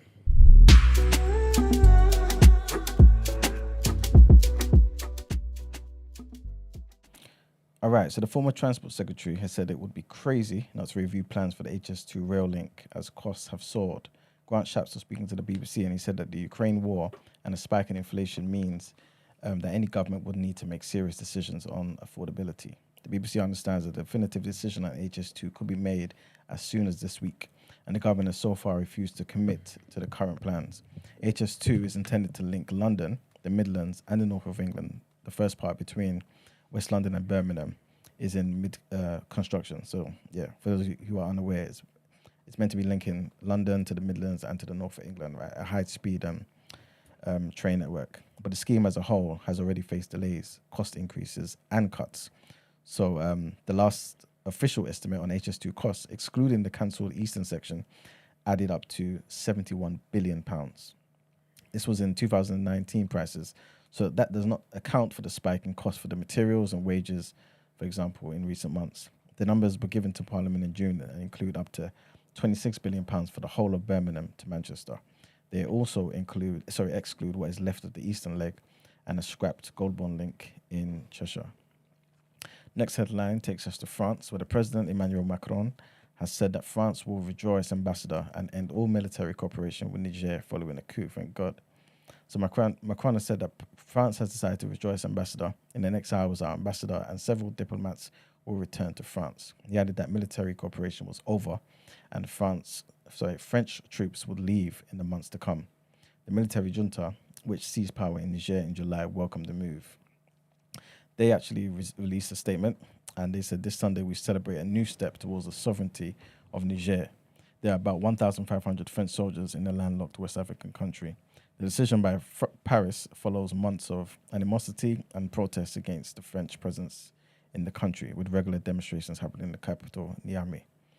The move deals a hammer blow to France's operations against Islamist militants in the wider Sahel region and Paris's influence there. But Macron said that France would not be held hostage by the putschistas. Mr. Macron said that he still regarded ousted Niger President Mohamed Bazoum, who's currently held prisoner by the coup leaders, as the country's sole legitimate authority and had informed him of his decision. He described the deposed president as a hostage. He also said that he was targeted by this coup d'etat because he was carrying out courageous reforms and because there was a largely ethnic settling of scores and a lot of political cowardice. This guy is basically lying, by the way. He obviously knows that guy is a puppet and he can use him, you know what I'm saying? But yeah, we definitely need to get the French out of Africa. Every African country needs to get any French influence gone. And the last headline takes us to Hollywood, man, where screenwriters in the US say they have reached a tentative deal with studio bosses that could see them end a strike that has lasted nearly 5 months. Remember, we spoke about this, right? So the WGA, the Writers Guild of America, said it was exceptional with meaningful gains and protections for writers. WGA members must still have a final say. So obviously after this, they're still going to bring it to the people to actually vote on it. For those who are unaware, it's the longest strike to affect Hollywood in decades and has halted most film and TV production. A separate dispute involves actors who are also on strike. The walkout began on the 2nd of May, and that has cost California economy billions of dollars. The WGA leadership and union members need to agree to a 3-year contract with the Alliance of Motion Picture and Television Producers before they can return to work. The Guild's message on the proposed deal said that details still had to be finalized and it was not yet calling off the strike. But, this is what they said, we are, as of today, suspending WGA picketing. And that's it for deadlines. Time to pay the bills. Nice, let's get into some word on road.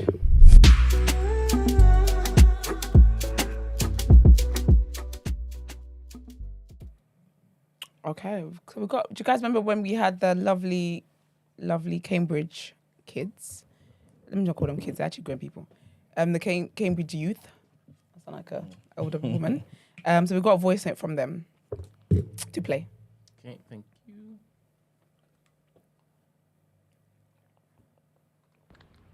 On behalf of me and Olivia, I would like to say thank you so much to the New Black, to the Day After, to the whole community for their kindness, the encouragement, the love that was shown when we were on the podcast. It was amazing.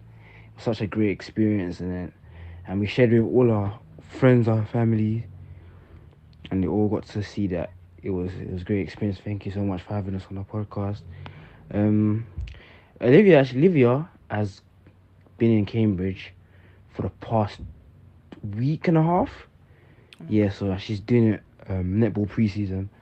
So she's enjoying it over there. I haven't moved in yet. I'm moving in this Wednesday. So yeah, I'm looking forward to it. Thank you once again to everyone. It was such a great experience. Thank you. Oh, so sweet. Nice. I would be sarcastic. Thank you to everyone at TDA. I had a really great time being on the show. And yeah, I'm just settling into university right now.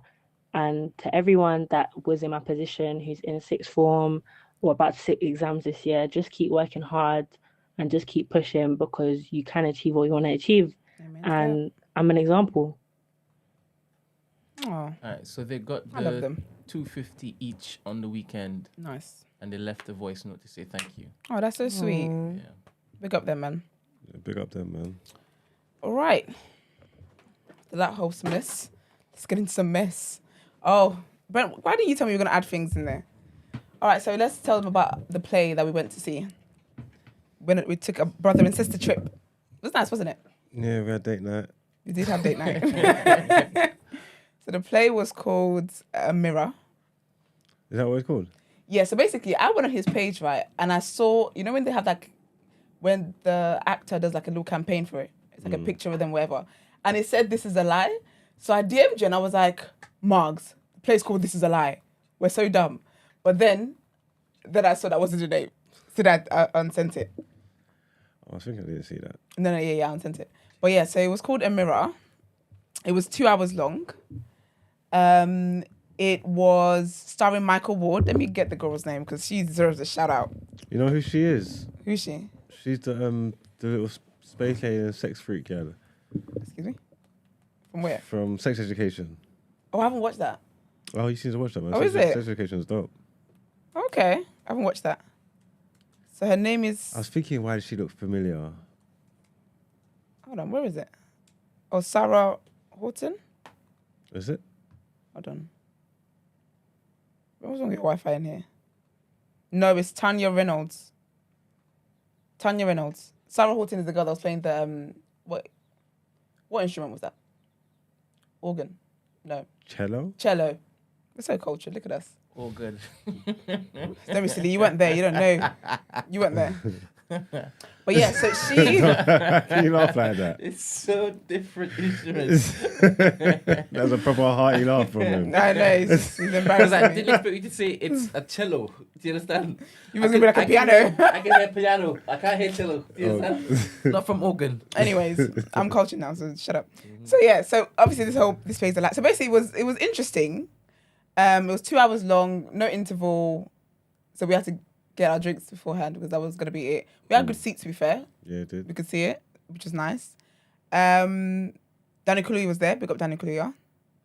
Yeah. Beautiful black man. So yeah, with the play itself, are we telling people what the play was about? As in spoiling it? Yeah. You're not going to see it. Okay. It's all sold out. So basically, at the start, it was a bit of a. It's one of those like the what's it called? The audience participate.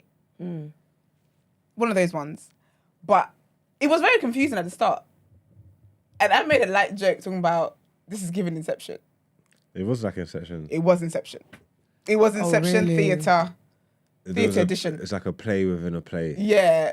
It was a play within a play.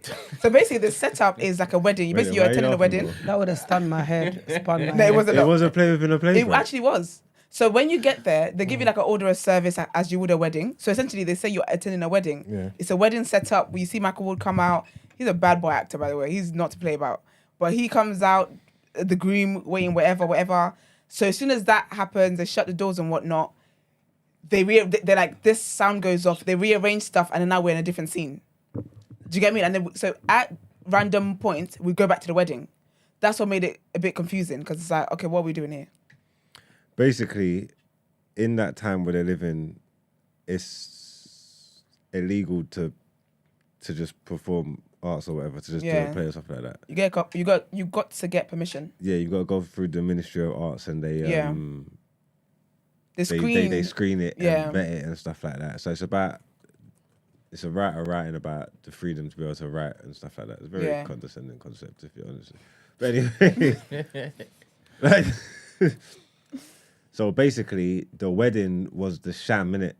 From the outside world, we're all going there for a wedding. But once we're in the wedding, then they pull the curtain back And let us know what we're and really let here us know what for. we're really here for. Yeah. We're here to do a play because obviously Do you it's know, I just illegal clocked? to do plays, innit? So the Oh, wedding's okay. the front. Yeah. Do you know the clock though? You know, every time we went back to the wedding, they would say something about like the police or something It's coming. because they was like raiding, they was in the area. Yeah. So we'd have to quickly switch back to a wedding and stuff. Yeah. Smart.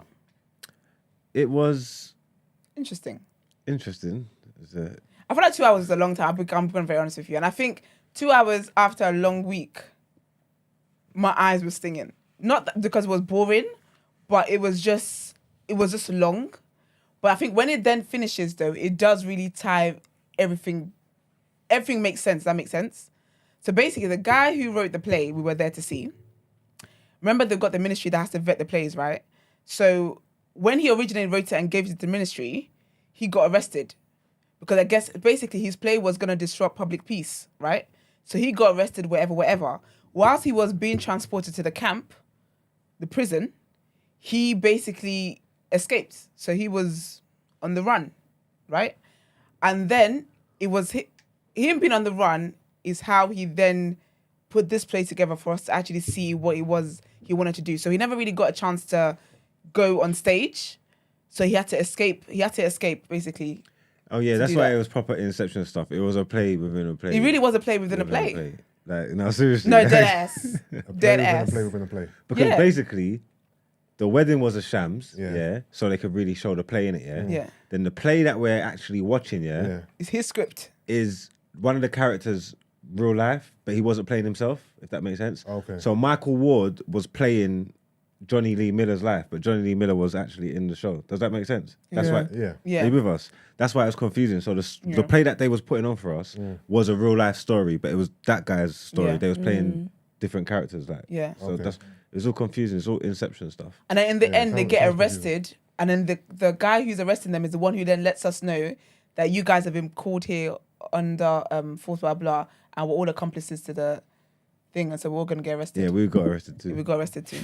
No, My first stint in jail. It was nice. I got to go to my car straight away.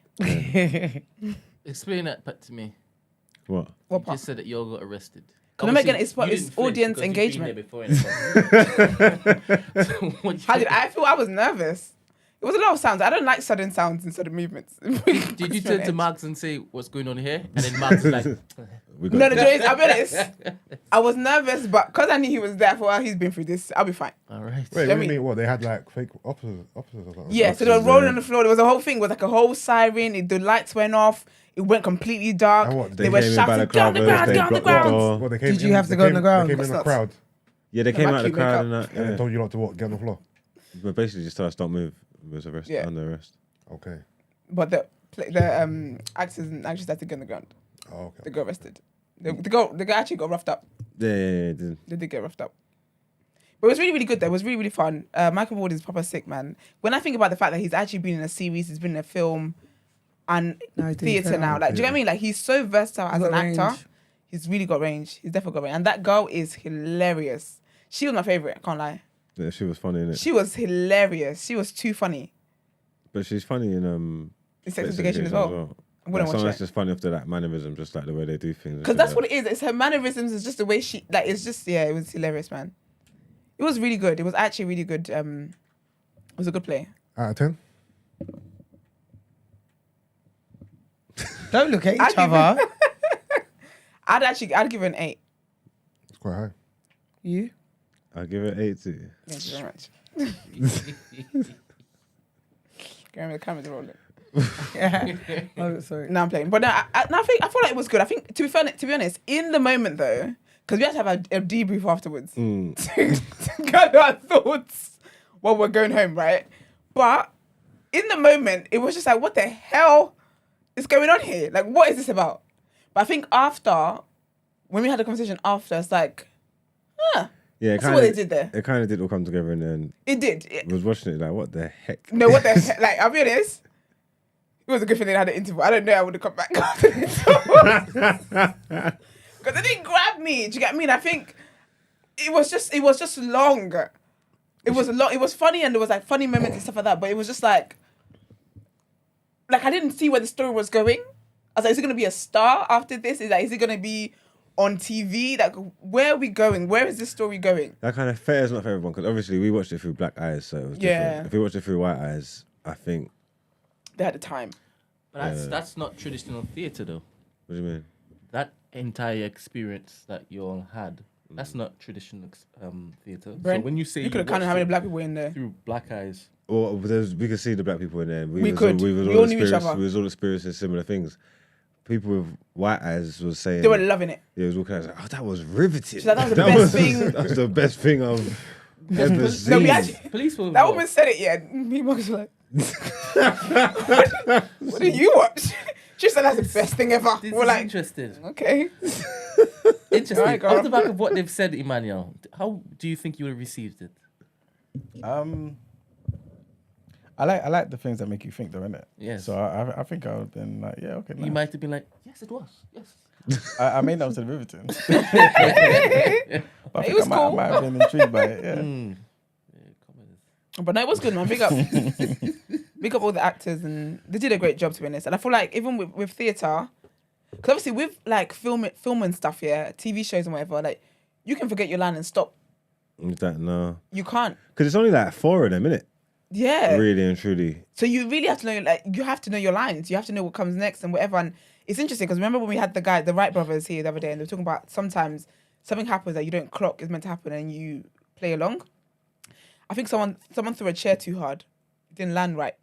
But I clocked how like Micheal Ward just picked up as if it was like, but his body language said this is part of what we're meant to be doing. They did well, man. They did well. Because even like when he came out, so before the play started, they don't let you know it's about to start. But again, you're at a wedding. So obviously when you start seeing, when the groomsman comes out, when the groomsman comes out with him, you know you're there. But it was taking a while for the bride to come. And you see him like looking nervous, and we're like, oh, he's in character. I just thought he was just having a little chit chat, but he was actually in character, like talking to the priest, then saying, do you feel like something's going on? But because everyone was still moving, people didn't really know the play had actually started. It was so realistic, and just in the little things he was doing, just in his facial expressions, just in sitting there tapping his foot, like it was really good, man. Proper talent. Big up them. That was very interesting, to be fair. Yeah. A mirror. I don't know if you can still get tickets to. I think people drop out so you can try and scout for them that way, but it was fun. It was good vibes.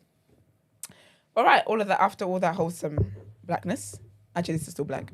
So Dwayne Wade basically was on Shannon Sharpton. Sharp. Sharp? Sharp. What am I thinking about? Oh, Shapps is the other guy, the man with the perm. Al Sharpton. Al Sharpton. The priest. The priest, girl. The priest. So he was on his podcast called Club Shay Shay.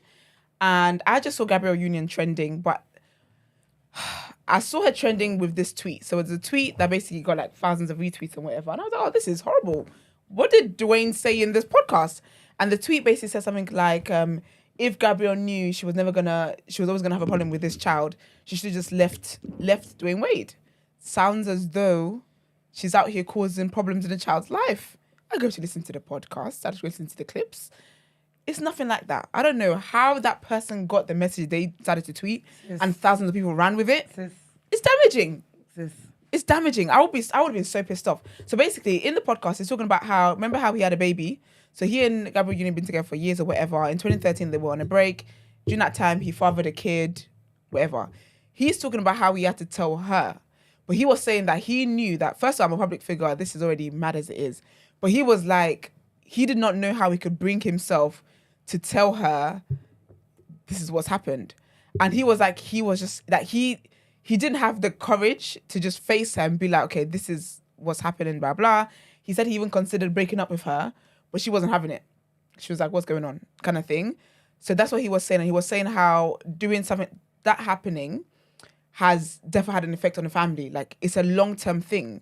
He was like, yeah, we've done therapy, like we go to therapy together for blah, blah. But he was like, it's a thing where we had to deal with it. And he was like, honestly, till today, it's still something that we deal with. And I think because he said till today, something that we deal with, people assume that she's out here being a witch in the household. Yeah. But really, he was like, no, because again, the circumstances in which they had that kid, that's a thing. But also, he was like, for that kid as well, people know him as like a cheap baby kind of. He didn't say cheap. Those are my words. But like the black sheep, it's got that stain on him. Yeah. When really he had nothing to do. He was just born into a situation. So he was saying all of that stuff like has an effect, lasting effect on everybody that's involved in the family or whatever. And that's what people decided to run on and start saying all this nonsense they were saying. But he basically just said that she was like, okay, let's deal with it. And I think that's very, very commendable. And what people need to understand as well is that Gabrielle Union's had publicly spoken about her infertility. Infertility. I was about to say infidelity. Infertility issues and stuff like that. Like trigger warning. Sorry, she suffered like miscarriages and stuff like that. So when you find out that the person you're with and trying to have babies with and it hasn't been possible, goes on to cheat, and then you have a baby, that's going to make anybody feel away. Do you get what I mean? So I don't know why she was getting cooked the way she was getting cooked. Some of you are just, I don't know, man. You really do some work for the devil. It's crazy, but I thought it was really out of order. But it was an interesting conversation. It came from a very mature place. It came from a place of respect for his son, for Gabrielle Union, for his family.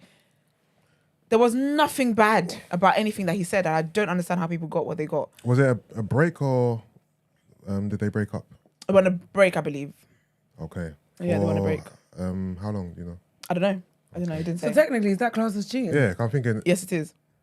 Why? Unless we break up. If we're on a break, because we're on a break to figure things out, figure out how we're moving forward, that's not a breakup. But then if you're on a break, it means you're not together, no? That's my understanding. No, this is why I don't do, I can't do breaks. I think some couples you have a team Ross or your team Rachel here, basically. No, but you know, like, because the way I think of a break... I'm team Ross. I bet you are. No, but you are as well. You just said it. If you're on a break, you're on a break. No, fair enough. I think, See? remember, you wear hair, baby. You can't escape us. Don't baby me. Some couples lay out stipulations of the break, don't they? Like, you're allowed to I think you have to be clear, because I'm not going to lie. They make the rules clear. Because the way I see a break as we are giving each other space. Giving each other space is not a breakup. Like, break is space. It's space for both of us individually to figure out how it is that we're going to move forward. That's just my personal interpretation. I'm not saying it's facts, but I am saying that if you're dating me, that is what a break means. You can't look me in my face and say, baby, I need some space. I think we should go on a break. Do you? Yes, I just think we need to go on a break. Okay, a break means break. You get what I'm trying to say? That doesn't mean there's no future. Doesn't mean we can't reconnect. But it means right now. Put that tissue down, pissing me off. Out here doing demonstrations. Really pissing me off. Go on, doesn't mean we can't. It doesn't mean we can't reconnect. That's but great. As of now, it means we're on a break. Especially if you came to me, Initiated. initiated this idea, then we are on a break. And what that does mean is I'm not in the confines of our relationships or whatever the rules Can I be are. honest? You were never in the confines of the relationship in the first place. Okay. Stop doing this Speak PTSD on thing, it. man. There's no PTSD. But where's the whole- I'm We just won't even- calling. I'm just That's a calling good- a spade a spade. That's a good response. There's no Man need for said that. PTSD. You know. Why are we doing callbacks for? Okay, sorry. You go on with your 4 holes. She said, first of all, First of all, that was just that's a joke. true. That means Have you you were seen just Family Guy? you just in a thingy. What? You've always been in a thingy. No, I haven't. Listen. Yes, So you you're have. telling me that when you're in a marriage, you're in a relationship, you're just on a break. You're on a break from get go. No, that's not true. Is that the same in a marriage? No, I don't. Can you even go on Apparently breaks in so. marriages? Yeah, you can go on breaks in marriages. Because again, it's People about that's, space. Or is that separate? That's separation? That's the people that are separated, Ooh. like not divorced yet, but they're not together. That's a But I basically feel like a break. separation But to me, that's a different, though. break. Like that's a That's not a break. That's Separation that's is not way a more break. serious. No, a break as in Separation like is serious. your. If he now goes to sleep with someone else, Has a yeah, baby. Oh no, separation. And Gina. No, as in like. Anyway, this is why I don't do this stuff. Do you know what it comes to? You got to explain to people and know who it is that you're dating. Anybody that's dating me, if you think a break means you get to go around and fuck around and do whatever you want to do, You gonna find out. you find out. You will actually find out. But what do you want the break for then? A break is just, it's like basically, say we see each other all the time. Mm. We are on a break for us to figure things out, for us to think objectively outside of being in each other's skin. So We're still together. We're not on a break then. I'm just not going to see you this week. No, you're not. That's what I'm saying. That's not a break. It's space. Yeah, For me, a break is a synonym for space. No, but you We're could not just, broken up. You could just take space in a relationship. You don't need to have a. You don't have to have crisis. No, but some talks. breaks, but some spaces How long require you ta- conversation. Well, how much space? 2 months? What do you want? Like, 2 months, I'm single then, baby. exactly. So if you're just No, not but it's coming, not like- if you're just taking a little, if you're just not coming over this week, like you see me every day, but you know what? This week I'm just not coming over because I need some space. That's not cause for No, that's sit down and different let's have because a break No, because conversation. if work is demanding, I might not see this week. That's not different. It has to be long enough for you to know that, we're intentionally not seeing each other, but not long enough where it's like, am I single? I feel that if you're in the doghouse, you're going through problems or whatever, and you don't see each other for a few weeks or whatever it may be, you don't know what it is. You need space. So either someone's, whether it's been given or whether you're just taking it. Like, you get what I'm trying to say? That, but you would know you're still in a relationship. You'd understand at some point you don't need to talk to sort out what's going on. So then a guy couldn't just go and do something. If anything you do at that moment, you would be cheating or whatever. If you feel the need to sit me down and look me in my face and say, baby, I want to go on a break. Yeah. So whatever we've got here now, we're putting it on pause. Yeah. Like, I get why if you find out you're being mad, but you can't really talk about manuals. Because why did you, what is the point of you sitting me down and doing this for? To what end? The break to what end? Because if you just... For clarity. For space for us to think separately outside of me being in your skin. So now you broke, you let me out into the world. Now think about what you've done. Do you know what it is, to be fair? I say all of it. I don't believe in breaks anyway, because my thing is, if we're married, we don't do breaks when we're married. So I don't believe in breaks in a relationship situation. I move intention from talking stage. If you're on a break, to me, in my head, it's like it's done. I think even if someone It is done. someone says that to you, that's just the beginning of the end, basically. It's like a delayed reaction. It's the end. It's like the end, but it's a soft launch. It is. Yeah, it is. And you're not confident enough in your source to tell me, do you know what, I'm done with you. So you're trying to wean me off. No, baby, we're done. But at the same personally. time, though, you could generally be in limbo, though. Do you know what I mean? I like that vote, Brent, man. To be honest, what Jinan just said is What's the the vote? thing, right? Can you give us context, A please? break. I'm telling you. Oh, now. Brent, I'm man. wait. I'm telling you now. Break equals let me see what's swimming in the waters. If the pools are murky, I'll be back. That's also a shot, right? Let me just see if it is the grass is greener. On the other side. Yeah, because that might be the thing that wake me up, and then I fully commit next time. I hear that. Do you see? I hear that. So that's why you put a poll up while I was talking. That's why I just said Brent, man. What? The poll. Is that what you're talking about? Yes. Oh, I didn't. What did you What's vote? the poll say? Of course, I'm one of that 8%, baby. Well, now it's 17. Well, what does the poll say? What we saying? Do we want Gina and Marks back together? No. Oh my gosh, I just saw the ending. Did you vote? It No, says yes. no, yes. And that's what you voted, isn't it? Yeah, it's Conor. It makes sense. Oh my god, Don't touch me. I didn't see the yes. Don't you dare look at me like that, you man. Don't you dare. I didn't see the yes at the end. I literally, I'm annoyed. Can I change my Hate vote? to see it. I'm down bad. Hate. I to just saw see bare it. no's. I thought, okay, yeah. There's even a no, please, and that's how you talk as well. You could have picked that one. I didn't really. I literally just saw no, and I thought, yep. But yeah, man. Yeah, everyone just communicate your relationships and know what it is that you're doing. Drake is out here being. Can I? Go on, babe. No, because this is off topic, so it's fine. What do you mean? What's it about? I was just gonna say, yeah, since we're talking about relationships, yeah. Yeah. Do you not like feel like either something's in the water or like what's going on?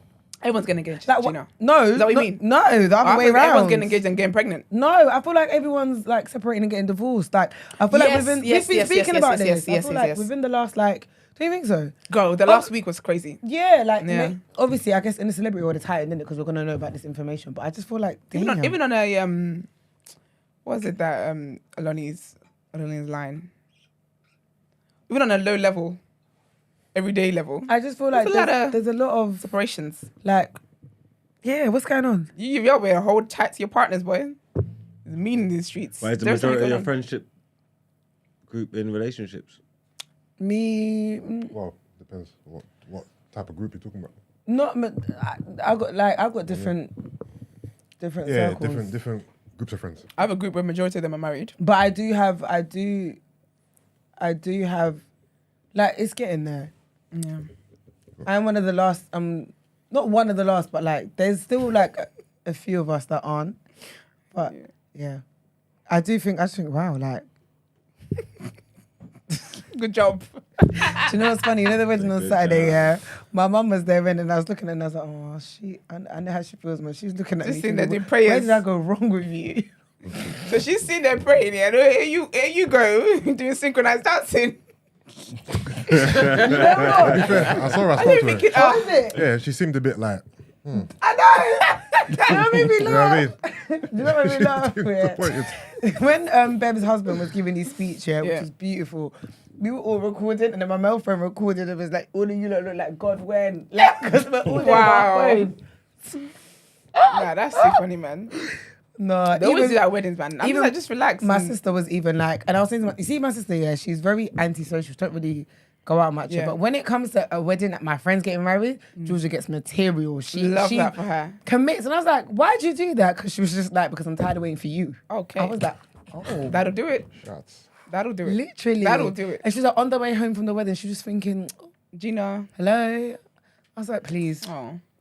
girl, stop. But I would say when she pray to God about it. There's a church event, yeah, and I was like, I can't make it.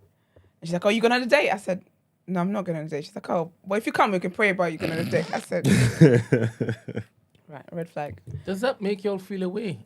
Like for a moment during the wedding? Like just a moment of grief? No, not at all. You said grief. No, legit, not at all. And when your sister chats that rubbish in your ear on the way back? No, because I'm very much like I feel like I've become a troll. So I do things to rattle them even more, if that makes sense. And I say stuff to rattle them. So it's really funny because they really take it serious. Like my aunts were giving me a lecture. We went to my cousin's christening the week before and I just thought, great. Like, because all the aunties were in the car. You know the when I recorded them talking about the BBLs, did you see Oh, that? yes, that was, no. The annoyance.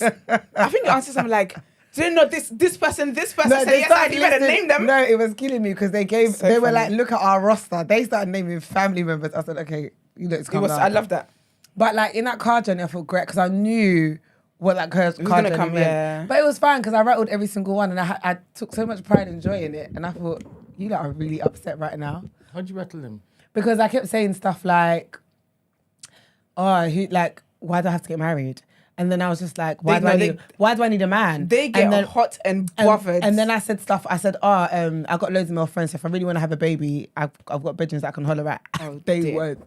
No, they get hot and bothered. They literally were like, excuse It's actually me. trolling. Like, And they they were get like, hot and what, a bothered. sperm donor? I was like, no, I got friends. They were like, sorry. And then So I if was, he's good enough to have a baby with, why can't you then be with him? and then They I was get like, trolled. not They- being rude, yeah, but like, if I want to have a baby and not get married, I'm going to do it. I was like, I know you lot are very big on marriage, yeah. I was like, but gone are the days where you get pregnant and you got to do a shotgun wedding just to save face. Oh, we don't do that in the family. I said, but we might start. How about that? And they were like they were so livid at how I was talking. They were just like, who are you? And I thought, because you don't need to calm down. Yeah. Every conversation, oh, this time next year. You close it up. Like, It is long though. I feel like, yeah. Literally. But I'm at a place when I don't even hear anymore because I didn't know Didn't what you you tell want them to do. about me? Didn't you tell them to just call? You got a little contingency plan in your back pocket. Just You have them fasting and praying, bro. need to stop it. You have them fasting and praying. No, literally. They're doing overtime in church. No, Mama, bring his picture. Please. Bring his picture and his name. I'll take him to the altar. I'm In done. the prayer circle. So I'm like Tracy. She says, nah, there's a little moment when you're at a wedding and you think, oh, hope I could have something like this. Really? I'm not going to lie. Those days are so long gone. Serious. Do you know what? You've given up on love. I'm not going to lie. completely. When I was in a relationship, Yeah. I had those feelings. Mm. When I was in a relationship and I used to go to people's weddings. I'm not in a relationship. So I don't Actually, have do you know those. what? I don't have That's, those feelings. I don't know what it is. That's a real thing actually. I feel like when I'm seeing somebody that I like and I want to be with and blah blah, if I'm at a wedding, I'm thinking, oh, like I hope this is us one day kind of thing. But if I'm single, I'm there to have a great time and eat some snacks. And it I'd made puff, me, puff do you on know my what? The guys at the end of the wedding, one guy was like, oh, what? So are you not trying to get married? I just thought, boy, bye. Not to you. No. I'm not. I don't know. I feel like, I think for me, like when I'm celebrating people, I'm just present to do just that. I don't really look at people's successes and be like, oh, I hope that's me one day. I don't use other people's success as a prayer point because everyone wants different things. And I think when it's your friends as well, like you know what it is that your friends want and blah, blah, and how they got it and stuff. And sometimes you're just very, very happy your friends got it. You're happy to see your friend being treated well. That there's no time for me to bring it back to myself, if that makes sense. Do you get, and it does make sense. Suppose your aunties or your mum starts talking to you about how happy your friends are and you know that your friends, they're with men that are just doing the madness or with women that are doing the madness. Yeah. I told my mum and my aunties. No, do you just Oh, smile? I told my Oh, you tell them? Oh, my mum, me and my mum just about everything, man. My mum knows everybody's business. Literally. No, I let them have their moment. What? She don't know yours. I say, hope you didn't tell her about. Why haven't you told her about Mags? What is there to tell her? Don't I wanna think I'm spoil gonna do it. it. I'm gonna go over there and I'm gonna introduce her to this story. And What I'll story? be very explicit. No, wait, let me do it. You are not going to meet her. Introduce myself. I tell my own. I make my own I'm your narrative. son-in-law. You know what I'm saying? I feel like he'll meet me. Hey, mum. That's the first thing I'll say. I'm so done. Yeah, I think she really like you, to be honest, because you wouldn't be yourself with her. Of course I would. I'd be the best. No, version you of would myself. show the entire breadth of yourself. Yeah, just what it is that you needed to believe. And then we all she was go to like, lunch? Gina. Should we all go to lunch? No, I'm alright, thanks. See, See what? He showed intent this is a though. nice He's gesture. not showing intent. Brent, really? This is intent. It's not intent. Oh, you want to see intent? No, I don't want anything. I'm fine, thanks. And take the damn camera off my face. Because now I feel under pressure. Like I have to have my face in a certain way because people are going to be like, oh, she's smiling. Oh, she's doing this. That's so funny. Just let me be. All right. So yeah, so basically Drake had a show in Houston the other day, which I think was so cheeky, and he was shading Megan Thee Stallion. He's such a. So basically, while he was performing, he wanted to shout out his photographer, who is called Meagan, and he was like, "Shout out to Meg one time." He was like, "I've got to give a shout out to somebody here that's known me since the beginning of my career. Her name is Meagan, Meg Sumpton," and he says, "Whether you know her, blah blah blah." He basically said that she's been with him since day one, and she's built everything with him, and she's the real H-Town legend. And then he said, shout out to Meg one time. And obviously people were screaming. And he was like, no, not that Meg, this Meg. And then showed her. And obviously people were like, don't be shady, you sassy ass. But speaking of Megan anyway, in Beyonce. greatness, listen, made me so happy, man. Made me so, so happy. Beyonce went back home, a homecoming, did her tour in Houston, which is obviously where she's from. And Megan Thee Stallion joined her on stage for them to perform Savage remix, which is absolutely amazing. She looks so good. And you know what's so beautiful is that like the way Beyonce was looking at her like a proud mum, it was the sweetest thing. She looking at her how she looks at Blue Ivy when Blue Ivy's dancing. And she was like, she's like, aren't you guys so proud of her? Like, I'm so proud of you, Meagan. And she's like, I love you. And then Meagan was like, I love you, Beyonce. And it was so sweet because then people brought up her old tweet that Meagan had tweeted in 2014 where she said, I need a new team because because I promised this rap shit is gonna take off for me. And then people had a picture of her, like quote tweeted, and it's like, look at you today. And another time she tweeted about how much she loves Beyonce. And here she is. Beyonce checks in on her. Beyonce is rooting for her. She's like Beyonce's daughter.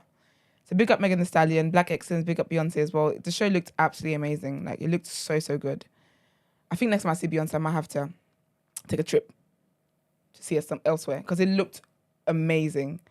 But yeah, man, big up her.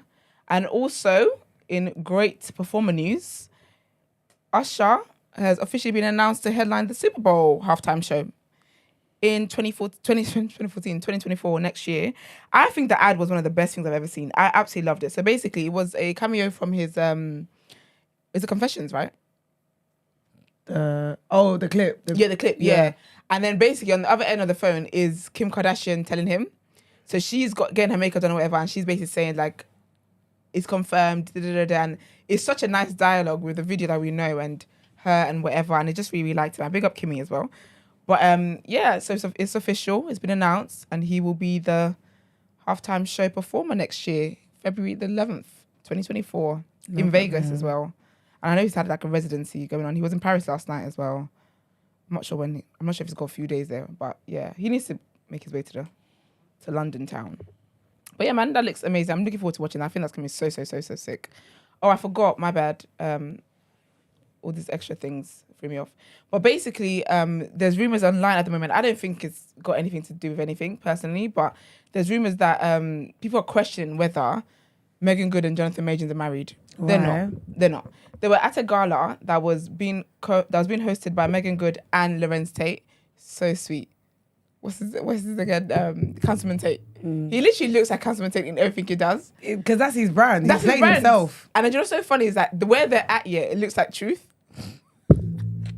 Don't kill me. So someone's like announcing your relationship or doing all of this in Truth with Councilman Tate is just wild to me. But basically, she gave a speech and whatnot. They were at a gala to celebrate like Black excellence and stuff like that.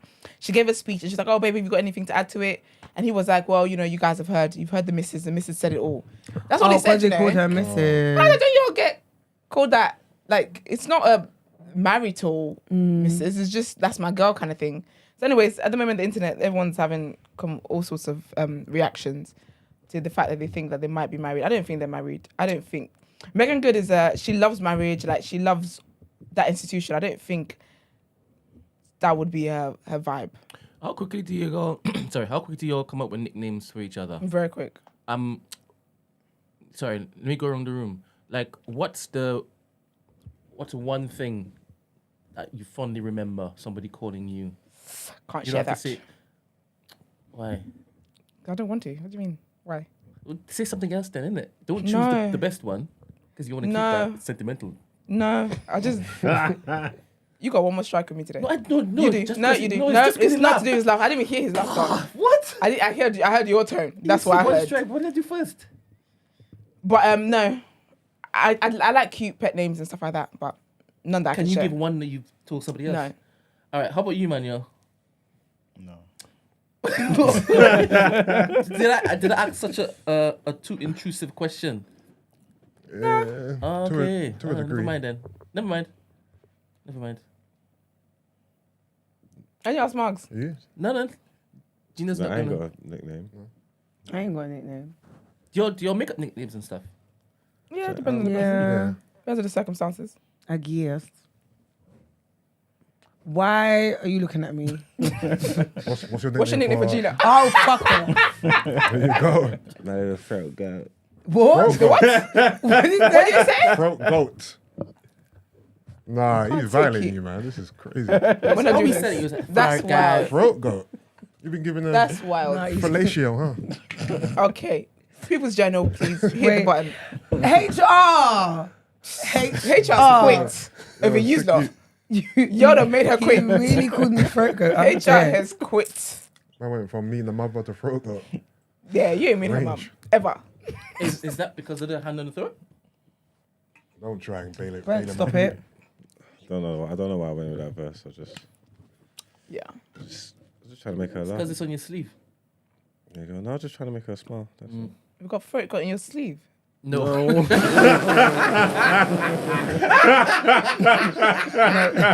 That is funny. Do you know how much respect I lost for you just then? I don't know, sir. To be fair, when you said that, I looked at your arm. Thinking, you got like a throat tattoo or something. No. Do you see how I asked you? That was so disgusting. I don't know where you got that Oh, from. honey. All right. Well, that's all from me. That was ridiculous. Let's get into People's Journal.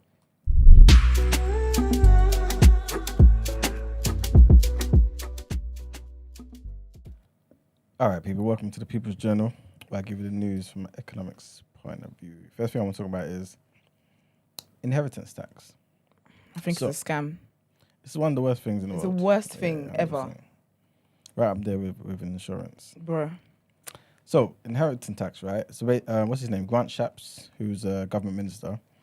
He was the one that was talking about HS2 earlier in that previous headline. And he was speaking in an interview about Rishi Sunak considering to get rid of it. See what I'm saying? Well, inheritance tax. Yeah. That'd be fantastic. You know what I'm saying? But you know who you have to vote for in order to get that. I'm just saying. And then they probably wouldn't do it. They probably say it's a difficult rollout. But you never know. But again, it's just a reminder that people need to look at the policies and not the colours. You know what I mean? But anyway, yeah, he was pretty much just saying how inheritance tax is punitive and it's unfair. You know what I'm saying? And obviously, it's not something that, it's just something that really, why should it be the case? You know, you've been taxed your entire life, and then when you're dead, you're also being effectively taxed. I think as it's well. wild, you It's know. crazy. You know what I'm saying? They're taxing you from heaven or Isn't hell. it 50%? 40%. That's so 40%, yeah. disgusting. Yeah, it's crazy. It's a scam. You know, and Corbyn apparently wanted to increase it.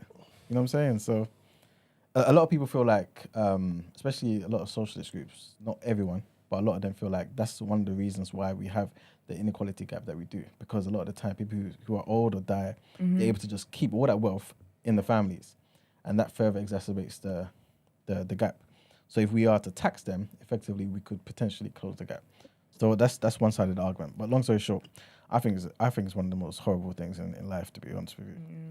But apparently, what people are saying is, at the end of the day, inheritance tax doesn't really affect the average person anyway. So it's not that big a deal. Apparently, just 3.73% of UK deaths resulted in inheritance tax. Anyway, in the year 2020 to 2021, only 3%. But then you say only 3%, that's like the population of black people. So it's, it's not just only, you know what I'm saying? It's still something. So yeah, there's no news on it yet, but apparently Rishi Sunak is considering slashing the tax. So yeah, man, we'll see what happens. I'll keep you people updated on that. I guess yeah, everyone's trying to figure out ways how, the Tories are figuring out ways how they can remain in power. Next thing I wanted to mention is apparently thousands of students are going to be facing disruption, man, as staff at more than 50 universities are going to be joining picket lines across the UK, man. It was meant to be worse, apparently. Yeah, it was meant to be worse, but dozens of branches basically called off their strike because they've actually sat down and had constructive talks with their universities as well. But long story short, the UCU, which is the University and College Union, there's this long running dispute between the members of the UCU over pay and conditions. The same old thing that every union pretty much is fighting for.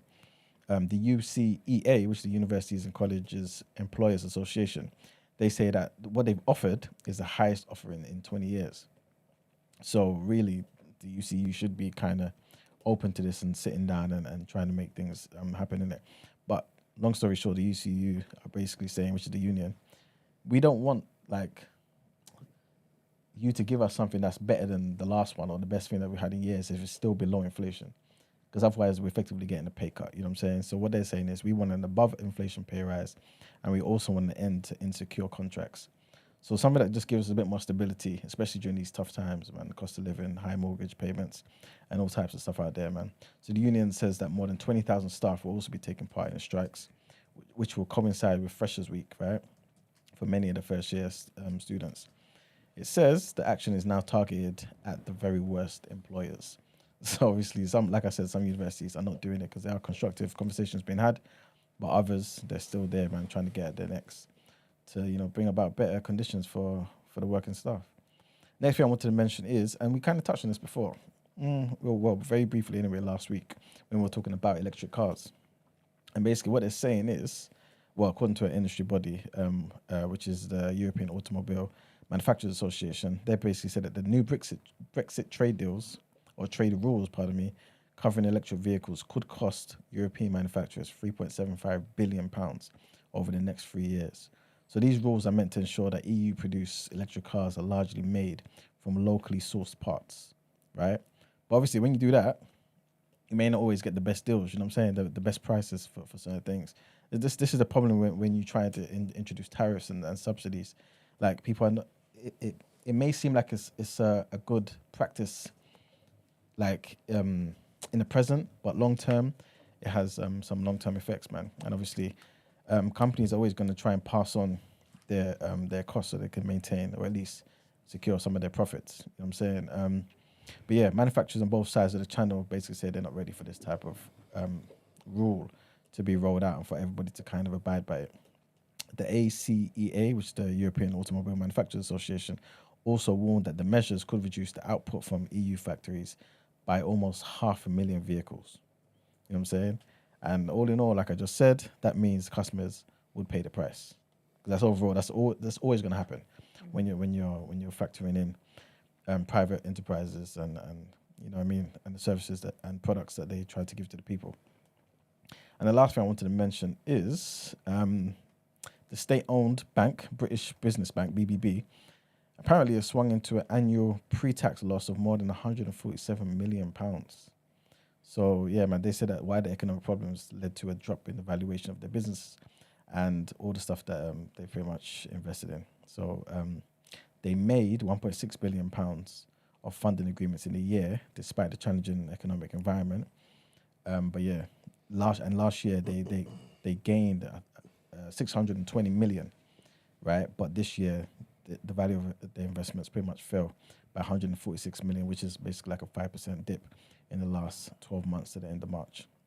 So to be fair, it's not unique to them. Around the world, the valuations of certain technology firms have fallen in recent months because a lot of investors become wary due to the high borrowing costs and the weak economic growth and all that type of stuff. So it's not just them that's experiencing this, but it is a huge contrast compared to what they made last year. Like I said, almost 620 million in gains, and in this year 146 million in loss. You know what I mean? But yeah, that's pretty much it for the People's Journal. Let's get some more headlines.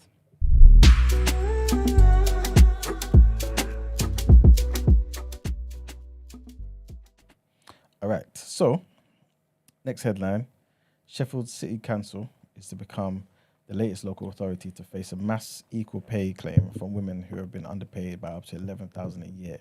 It's according to the GMB union, right?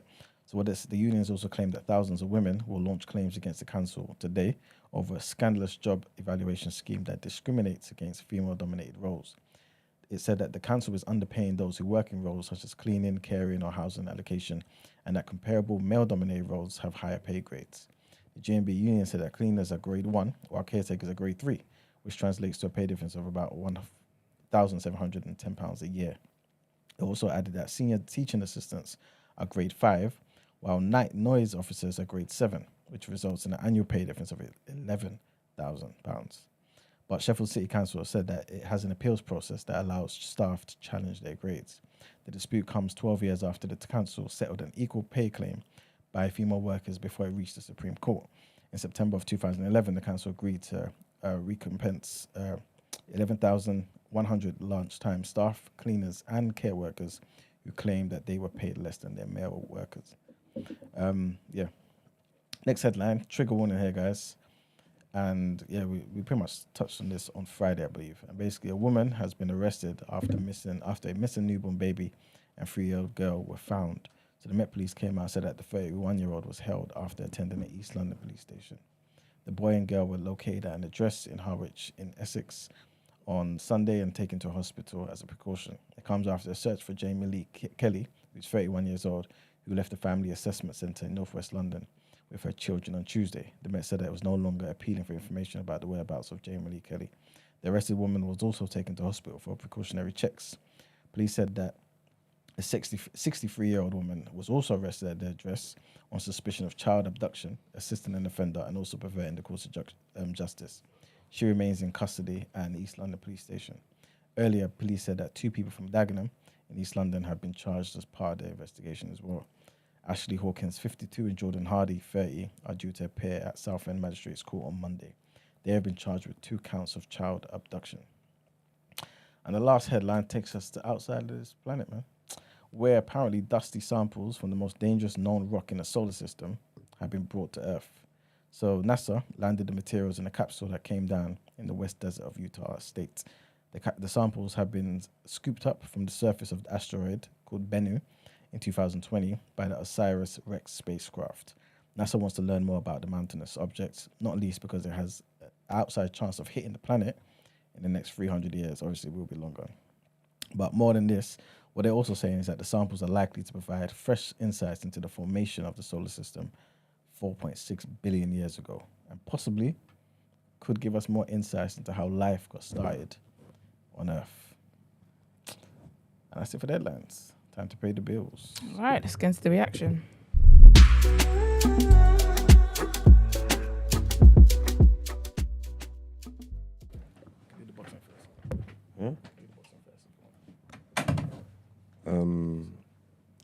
Yeah, you can.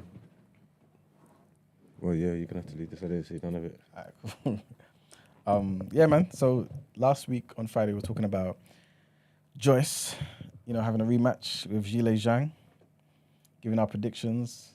I said I wanted Joyce to win, but I don't see how he's gonna come and bring anything different. And I was right, man.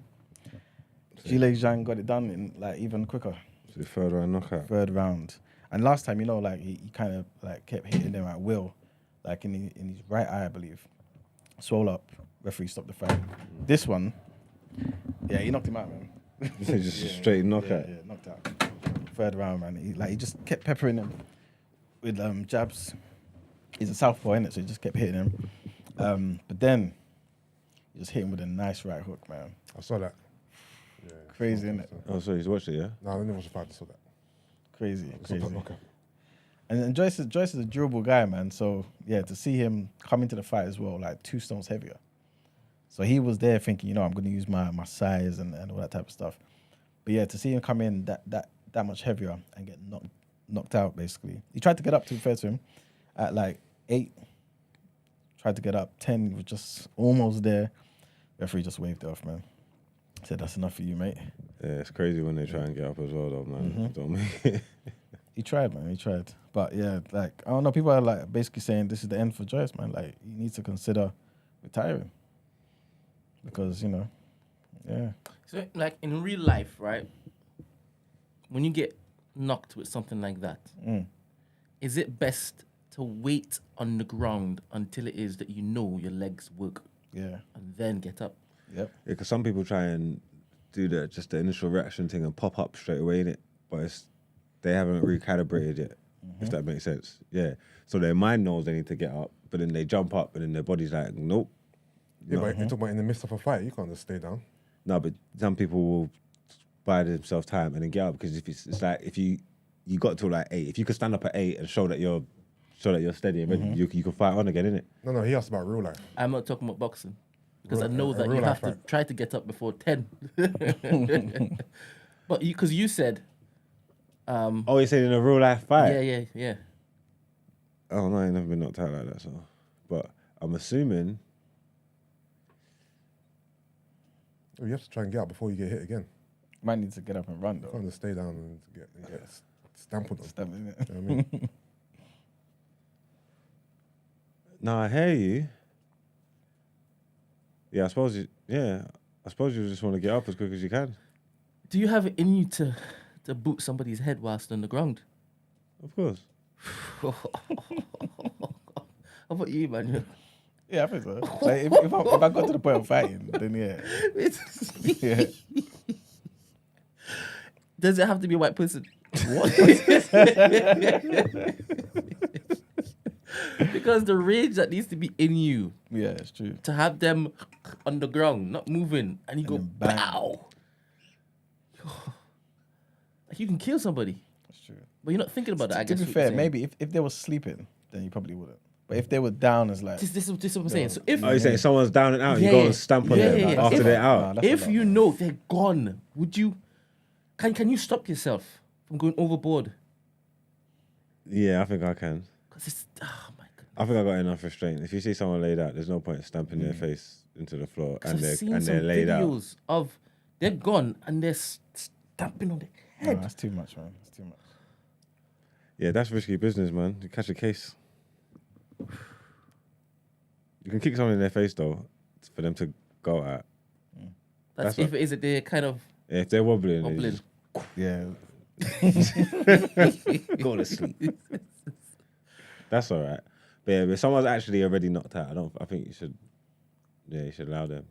Because you give them some kind of brain damage or something, man. Mm-hmm. Yeah. It's dangerous, man. And you know, Conor Benn was fighting as well. So where is he not allowed to fight? He's not allowed to fight in the UK. That's it. Yeah, pretty much. He has no license in the UK. But he could fight anywhere else. Yep. So he could say that fight that he was supposed to have with, Eubank. they could make it out of the country. Potentially, yeah. Okay. Yeah. But no one cares outside the country. You know what I'm saying? It's a British fight. It's a British homegrown type of fight. You know what I'm saying? No one cares about Conor Benn and Eubank in America or in Saudi. The only place for that fight would be in Britain. Oh, I get what you're saying. But what about the pay-per-view though?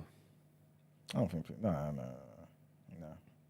I mean, yeah, people would tune in for that, but like the whole event, they're making money from the stadiums and people coming. You know what I'm saying? Yeah. Them being the number one, the headline show, used to be in Britain, So where did he fight? Florida. Yeah, he fought some Mexican durable guy, man. The guy's never been knocked out in his life, and Conor Benn was not the first person to do it, man. Yeah, he won them points. I didn't watch it, but yeah, apparently it was a much needed test for Conor Benn. So he got these rounds in and everything, innit? And he was fighting at 154. So normally he's a welterweight. He fights at 147. But he was fighting at 154, so I guess he's moved up now.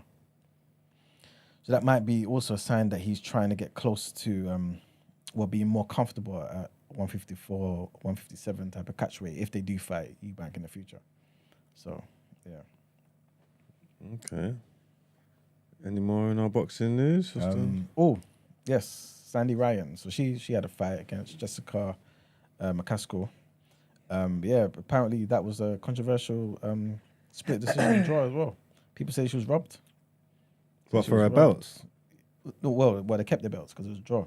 Okay, But I'm with it you. was a unified. It was meant to be a unifying fight basically. But yeah, people say she was robbed, man. I never saw the fight either. I haven't seen the highlights as yet. Or the So fight. who was robbed? Oh, the challenger was robbed, basically. Well, they both got belts. So Sandy Ryan. Oh, to unify it. Yeah. So Sandy's got two, I believe. No, McCaskill's got two. Sandy's got one, and then some other lady, Natasha Jonas, she's got the IBF. Okay. So basically, Sandy wanted to win that, get all three, kind of like Usyk, and then go and fight the IBF champion, and then become the undisputed. But they bumped her. Yeah, basically. Oh, wow. All right, then. And then, obviously, we've had a massive weekend of football. I might as well just work backwards. So yesterday, Sunday, was a pretty super Sunday. It was a big one. It was a big one.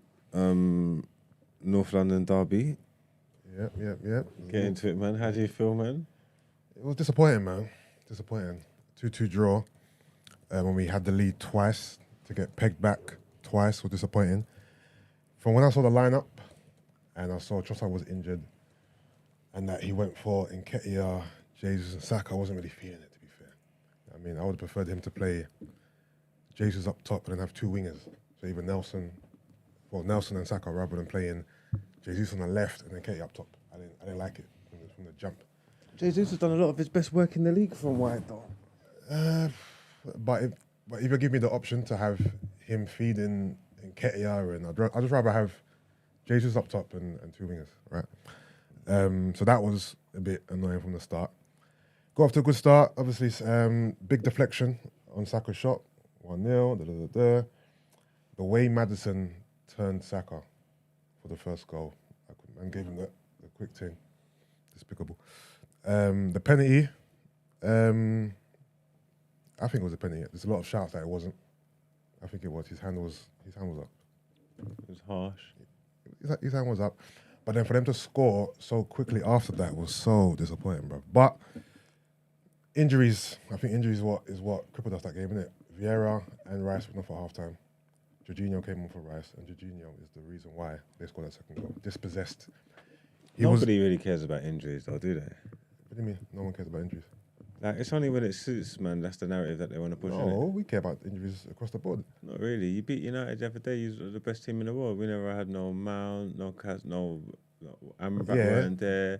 Moran weren't there. Bare injuries. And that's for you to say, not for me to say. I'm not meant to talk about your injuries. You're meant to talk about them. Oh, okay. So if Rice is on the pitch and he's our best DM, and then Jorginho comes on and he's the direct reason why they scored the goal, of course it's a talking point. He had the ball. He had players around him. He had 3 players around him to pass to, and he just started. He delayed it, and he got dispossessed, and he scored. It's a mistake.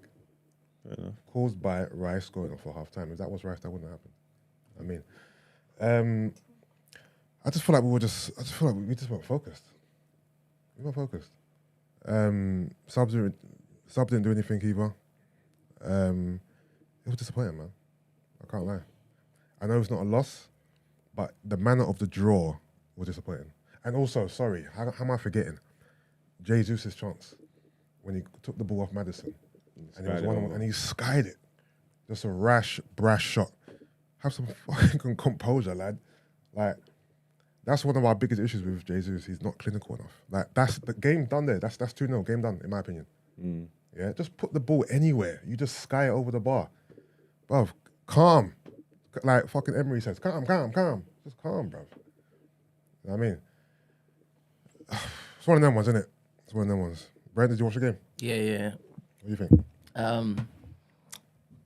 So I don't really understand all of the theatrics that Arsenal fans are doing, over analysing all this stuff after the fact, right? I mean, a derby day is a derby day. Anything can happen on a derby day.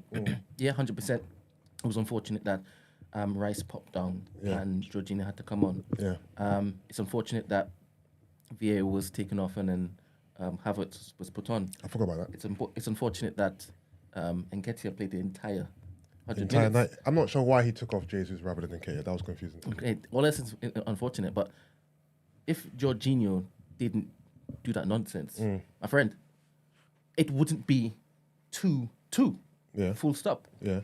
And he did the nonsense. Yeah. So I'm not catastrophizing at all, because I see a lot of Arsenal fans catastrophizing.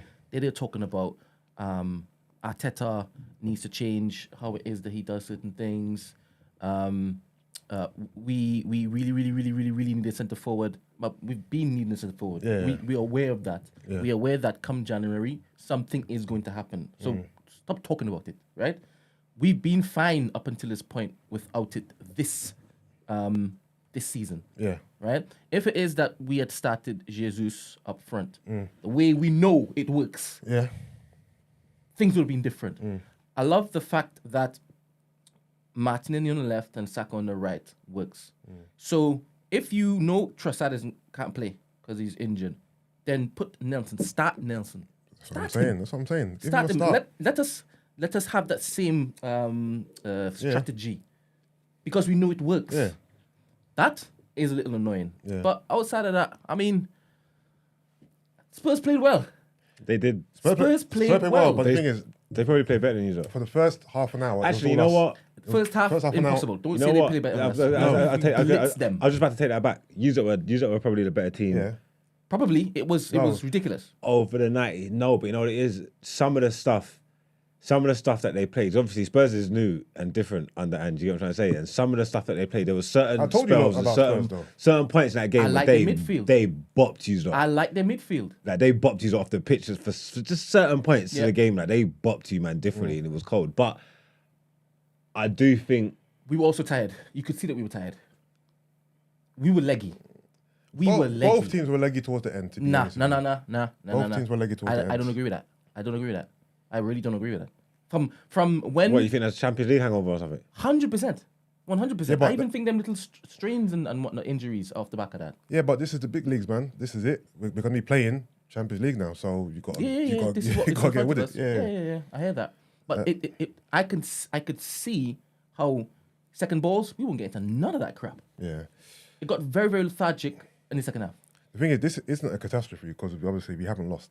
Like we still got a point in it, but it's just you're allowed to have bad games, but just the manner. And I think some of Arteta's decisions just don't sit right with me. You know what I Some mean? of his subs was a bit shaky. He was forced. No, he was forced into the subs. He was forced into the subs. I'm not criticizing. I'm criticizing for the starting lineup. That's all. To be fair, with this game is the starting lineup. And to be fair, one sub that was shaky was taking off Jesus rather than taking off Nketiah. I didn't get that.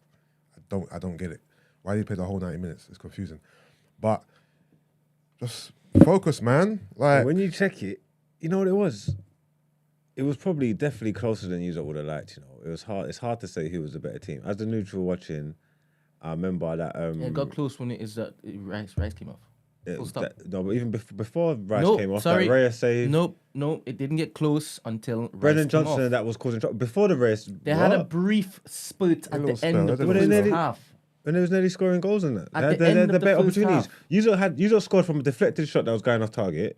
Yeah. Marginally, and a though, penalty. marginally. Marginally, it could have whipped back in, but the Marginally. keeper would have had it. It was either going off target or the keeper would have had it. It was no goal, yeah. So It it was, definitely wasn't it was a deflected shot on goal. Yeah. In a time when you were playing, it wasn't like you just had them under the Yeah, cosh. yeah, yeah. You know what I'm trying to say?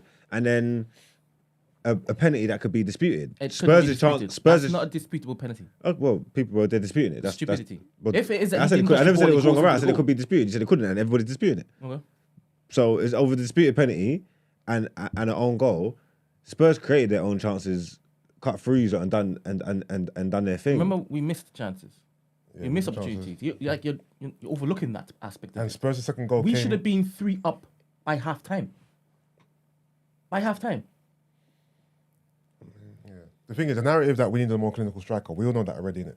Like, we all know that. So And that's coming. that's already something that we need. It's coming. So that's not even a talking point, really. But yeah, next season has to be. And Nketiah can't be here next season. I even think January we might get 20. He's banned. Ivan Toney. He's banned 8 months, isn't it? It'll be done by then, basically, almost. I'm for that. We need someone who's going to put the ball back in the net. Like, He'll change his lot's team. He's like, see, this is what happened to Yeah. what happened to having 2 top goalkeepers and swapping them for Champions League and Prem. You know, it's so funny because there was a period of time when it is that, like, we were actually saying, as in Arsenal fans were actually considering that that's exactly what was happening. No, wait. Yeah. We're going to interchange them. Some for the one for the Premier League, one for the Champions League. But he likes Raya. Yeah.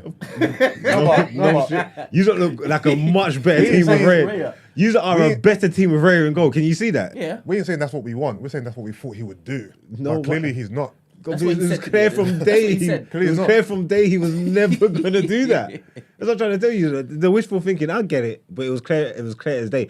Ramsdale might be alright, you know, because I don't know why Chelsea dropped 25 million on that Sanchez. I think Ramsdale might go Chelsea in January or something like that. Ramsdale's I think playing they're- on Wednesday, though. Yeah, he would do. Sleep You up. should, yeah. And he can't. He And he can't might play play for because FA Cup Brentford. He's a Brentford player, so I don't. Who's the better player? Raya. Oh, we can't. No, he's on loan, isn't it? Yeah. Oh, he's on loan. He's on So loan. that's why it's always going to make sense. Ramsdale's always going to come in and play Brentford, and To be fair- it'll be out again for To be the fair, yeah. league team. It's harsh, but football, isn't it? It is what it is, isn't it? It is what it is. To be honest, let's not. These are good problems. I don't Yeah, know if no. it is our take like time to be like, yeah. Yeah, no, they are good but problems to fair have. enough, you told me so. I don't care. Having- who's best is in goal. Having 2 goalkeepers is a good issue to have, isn't it? It's cutthroat because you got to pick one, but it's a good thing to have. It's not. You know what I mean? I'd rather have those 2 than Turner and Ramsdale. I think why we also like have been hit hard with this, not just because it's Tottenham, right? in the manner in which it is that we've made them look like they're wavy. And obviously, their manager looked like he's the best in the world. The type of PR off the back of this is crazy. It's mad, right, for the manager. Yeah. And he's not even doing anything. He's just being a nice human being, right? But the fact that we have in our head that we are challenging City, and people like you all remind us, hey, 4 points behind City. That's what it has us like doing all these gymnastics, catastrophizing, because every point dropped where we think we should be winning is us going further and further away from City. With what City done, and obviously the way Liverpool chased them before they even won it, Liverpool chased them losing by a point and all that stupidness. And it's just like once them teams, Liverpool and City, hit back those levels, just shows you what it takes to win the Premier League. So people understand, as stupid as it might sound, and obviously opposition fans are always going to pile on, but it's not a joke. We've seen it for the last few years. So we'll see you dropping these points like that and saying, title race is over. Like, you know what I'm trying to say? And obviously, as the fan, having hope and being optimistic and knowing that there's still loads of football to play, you're going to be like, of course it's not over, boom, boom, boom. But it's like, we've got a huge sample size. Like, them man there ain't losing like that. Like, you get 5-6 points behind City, you ain't winning that league. Like, do you know what I'm trying to say? I hear you, but no one can tell me, and this is not... And again, it's optimism. Wait, no, but this ain't just about Arsenal. This is about the league in general. Yeah. Liverpool, whoever. The title race is not over after 6 games. Please. 1 point weren't enough. Bro, you get to 6 points behind I City. hear you. I hear what you're and saying. A Liverpool team, if they're on that level, Liverpool are getting the results at home. They look like they're going to beat everybody supposed to, especially at home. Like Liverpool probably might run City closest to anybody this year. But like, there's levels when you're at that. And Arsenal are there on the cuts, but you got to take that step. You get what I'm trying to say? And it's beating everybody and being that team. And that's the levels. It's got nothing to do with Arsenal. That's just the levels that City set. No, I hear that. You know what I'm trying to say? So it can sound crazy, but getting 6 points behind City, you're done. I don't think it sounds crazy. No. I don't think it sounds crazy. But I think what also would determine the validity of what you're saying is also when we play City, what happens in that game. And they ain't played any of the... And we haven't played them yet. I don't think City's played any of the top very 6. soon. Yeah, City haven't played any of the top 6 teams yet. No. But I hear what you're saying, because if you're floundering at this point in time and you know City's only going to basically keep that particular gear, then I hear what you're saying. Any point dropped, any distance created is disastrous. Yeah, 100%, but it's still only 6 games, and they ain't played any of the top 6 yet. And you know anything can happen. Spurs could beat them, Liverpool could beat them. You know, like, come on, man. I'm not thinking this year is ours, because we haven't got that final piece. Nah. That This year, unfortunately, I feel like we've taken a step back so far. And I think one of the biggest reasons... We've replaced our midfield. I think one of the biggest reasons for that, and I know I don't want to make him a scapegoat, but I feel like the Havertz signing is a factor in us stepping back. Also, unfortunately, injury. Havertz, this is what you're going to do? I ain't finished talking. That's one thing. That's a big piece of what Arteta wants to build in it, and it hasn't worked so far. Yeah. So losing Xhaka. Let me finish. Yeah, losing Xhaka. You framing it like Hazard. I can easily turn around and say to you, you're telling me your big step back is losing Xhaka. Yeah, but the issue I'm having now is I've said I've got a list, and you're just jumping at the first thing I'm saying. Sorry. Timber's injury, unfortunate. That's a big factor as well, right? Also, I feel like we have a little hangover from last year. I think last year took a lot out of us, and I don't think we're not levels yet, right? Playing Champions League is going to be another factor too, right? And I think, honestly, not getting a striker is another reason why we're not firing all cylinders too. The Havertz thing isn't the biggest thing, but don't pretend like it's not a problem. All right. He hasn't played well. Just now. And he's someone that Arteta wants to be a starter. They're on the line? No, that's not. I had to engage it, the Bluetooth. Whenever stuff happens over here, it's happening in my head, you don't have to worry about it. No, I'm not trying to be... No. Yeah.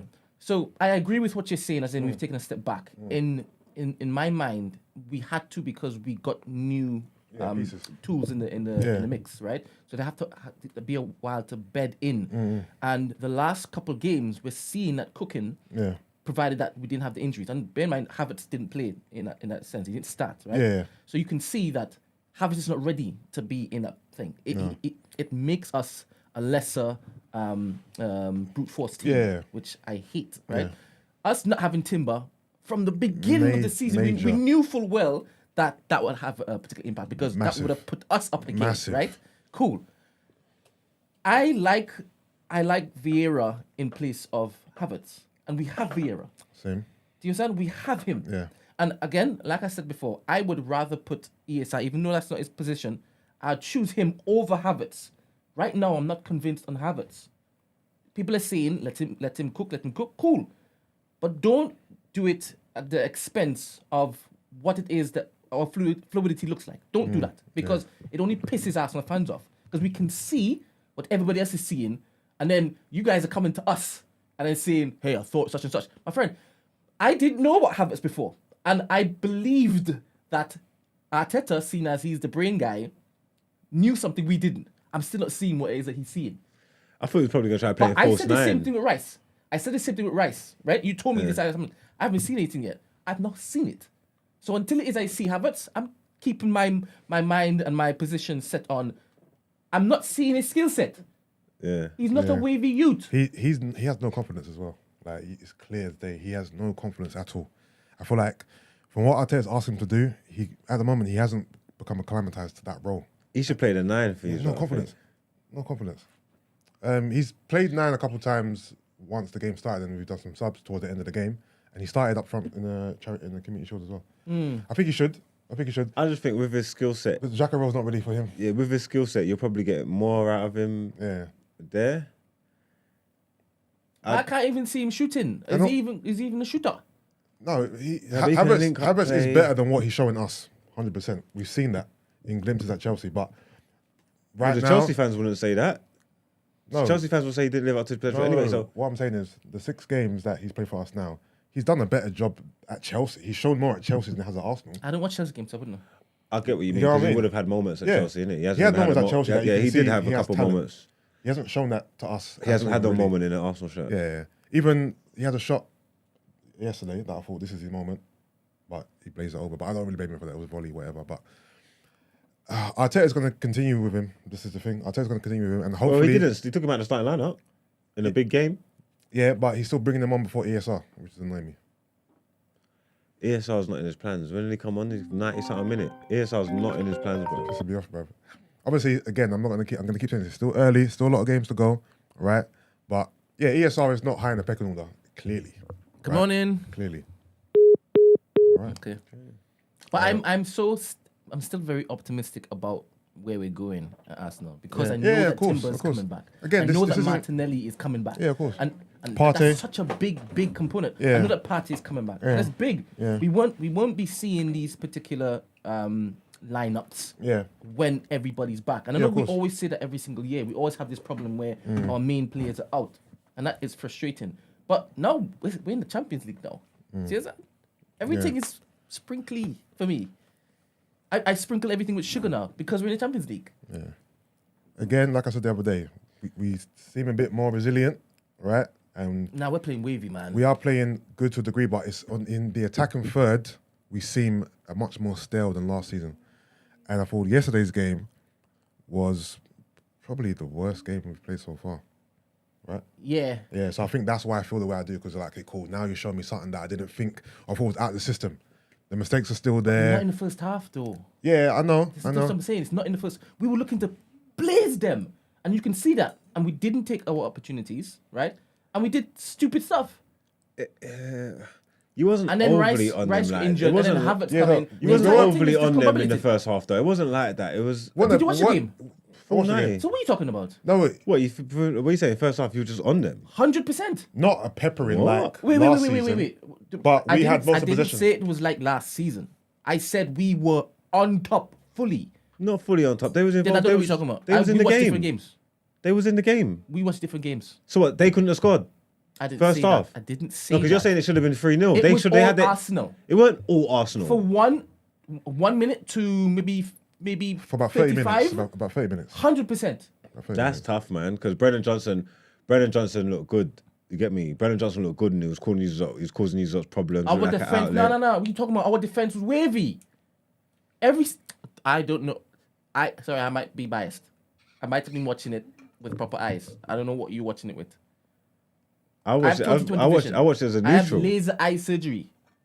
clean, clear, 4K. I didn't watch it thinking that first half, thinking, boy, Arsenal are peppering these, man. It wasn't a peppering. We just had more of the possession, and we were in control of the game. Sorry, But it wasn't a peppering. I thought it was all Arsenal. To be honest, we were dominant. Like an onslaught. Dominant, and that's why I was so vexed that we didn't capitalize on those moments when Nketiah hit it on the side net and Pass it nonsense. back. Yeah, you should have passed it back. Even Jesus had a chance when someone, I think Saka crossed it into him. It was a tight angle, but that was another chance They there. were playing out from the back, but they didn't have the chops to play out from the back. Who? Spurs? Tottenham, yeah. Yes, they did. They Nah. played out from the back the whole game. Yeah, No. In the second half, it was better. It In the even first looked half, they was stupid in doing- the second half. As in, hoy. And that's why I said we became very lethargic in the second half. In the first half, they was doing it as well. But you've got to understand, Spurs play at the back differently to how other teams play at the back. Spurs don't play at the back through passing. They play at the back through travelling. They pick the ball up and they will travel at the back. They was playing at the back the whole way. That counter-attack that they put together was in the first half. Raya made that save in the first half. So, again, you're talking about the end of the first half. I told you from 1 to 35, it was all Arsenal. Hello, good morning. Yes. Hello. We can hear you. Morning. Yeah. I'm a Tottenham fan. This is Daniel calling. Good morning, And Daniel. Brent. Yeah, morning, Brent. I don't know what you're saying, mate. Playing out the back.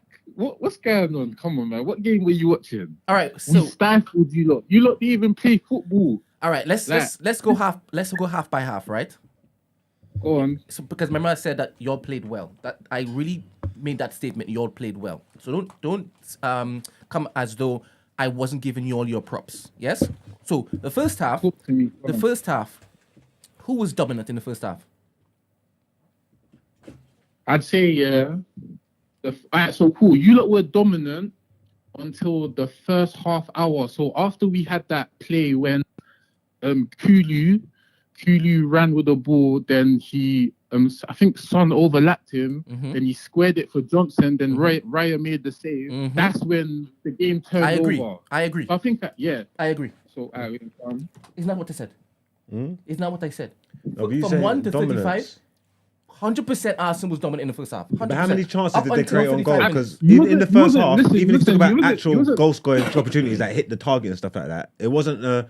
There wasn't no dominance. It was pretty equal, It was innit? only Arsenal looking to score goals. You lot weren't Only dominant. Arsenal. This is the thing. It weren't dominant. Dominance is probably the wrong word. It was a good game. All right, because you guys are We had the getting. possession of the ball. We was controlling the game in your house. Wait. Like, In the we was from 1 to planted to the back. 35, you're smoking. I will say yes to the rest of it, but you're smoking from 1 to 35. You're smoking. Imagine I'm giving you all the majority of the game and you're complaining about the 1 to 35. Listen. Imagine. All right, cool. We have to look at this year. Look, cool. See your team, yeah. Saka. Look, we even got a doggy, a yellow card, yeah. Donny had to, like, make sure that he didn't foul or whatever. We took out Saka from the game. If Saka didn't have the pen or the deflecting shot, yeah, you lot didn't really have any A doggy clear done cut. dope mad because I was chances, like- thinking, are they gonna have to sub this shit? Like It was because a doggy's fault for the goal. We say what? The first goal was a doggy's fault. Yeah. He should have stayed on it. The thing is Kulusevski's fault because he ran with the ball for no reason and didn't release it. Then he lost the ball. Then the goal came from there. But that's the next thing. To play that 90 But minutes my on the point card is from so this, early, you lot he didn't played play dope. football. You lot didn't play. Like you lot like this is what I was hearing, yeah, from all you Arsenal fans, yeah, was we smoke PSV. If Tottenham come and play this open style of play, we're gonna get cooked, blah blah blah. Paul Merson saying Tottenham are gonna hold 5. Like you know was like this didn't happen. Yeah, that was nonsense. You I came to mean, your house I and controlled the myself game. didn't You should have won understand. the match. I myself didn't understand all of that stupid commentary. It was so And stupid. another thing as well, you lot haven't even really played well all this season. Something missing. Like obviously you lot gonna get found out later down the season, but there's something missing. I think we're actually going to get better. Yeah, like we started ain't playing well to be found out. We've already been found out. That's why I'm not playing well, bro. No, not found out, but you know the way like there's something missing in terms of your attack. Like is this something is disjointed. Clinical finishing. That's definitely missing. Put the ball in the back of the net, not in row Z. When it is that we don't start with Havertz, it's a different team. It's a different beast. And you will see that. But this doesn't matter. So you guys played well, Daniel. You played very well. Do you guys think that for the rest of the season you guys could keep this up? Yeah, because we have one game a week, so we just need to get to January with the same fit, like 11. If we get to January, then top up the squad again, then yeah, like we're in obviously top 4 in it. That's I'm not gonna like say we're title challenging, but because we got one game a week, that helps. And the first 11 is excellent, like it's very good.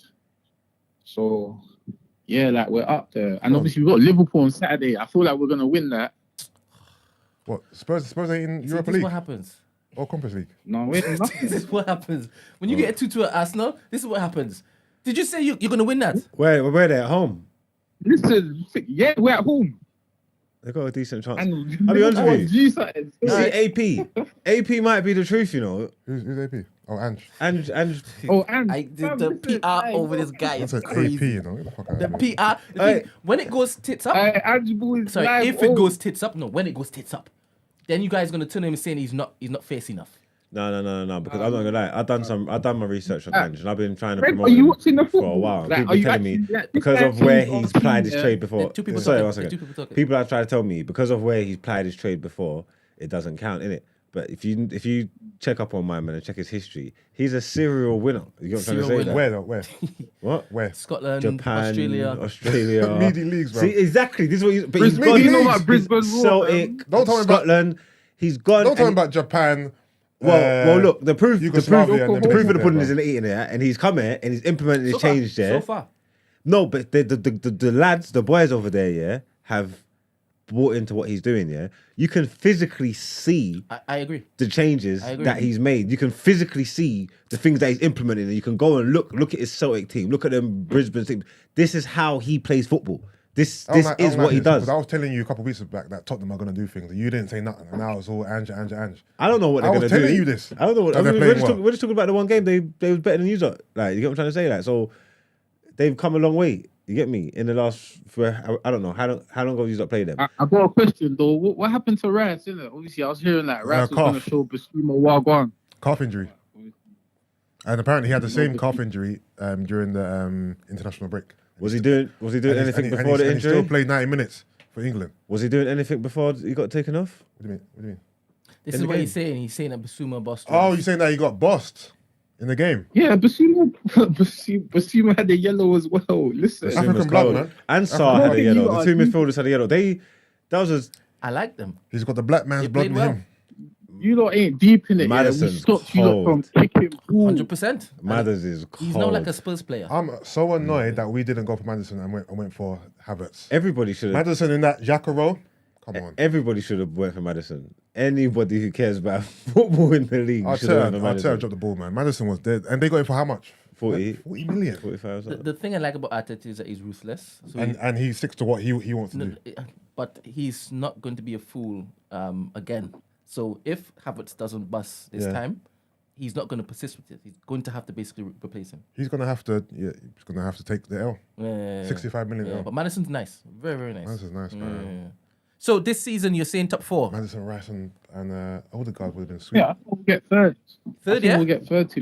I even think we're better than Liverpool. I don't understand. One draw against Arsenal, you're gassed, man. That's what I'm saying. Listen. You even beat us. You didn't win the game. It's a draw. Listen to what I have to say though. Yeah, look.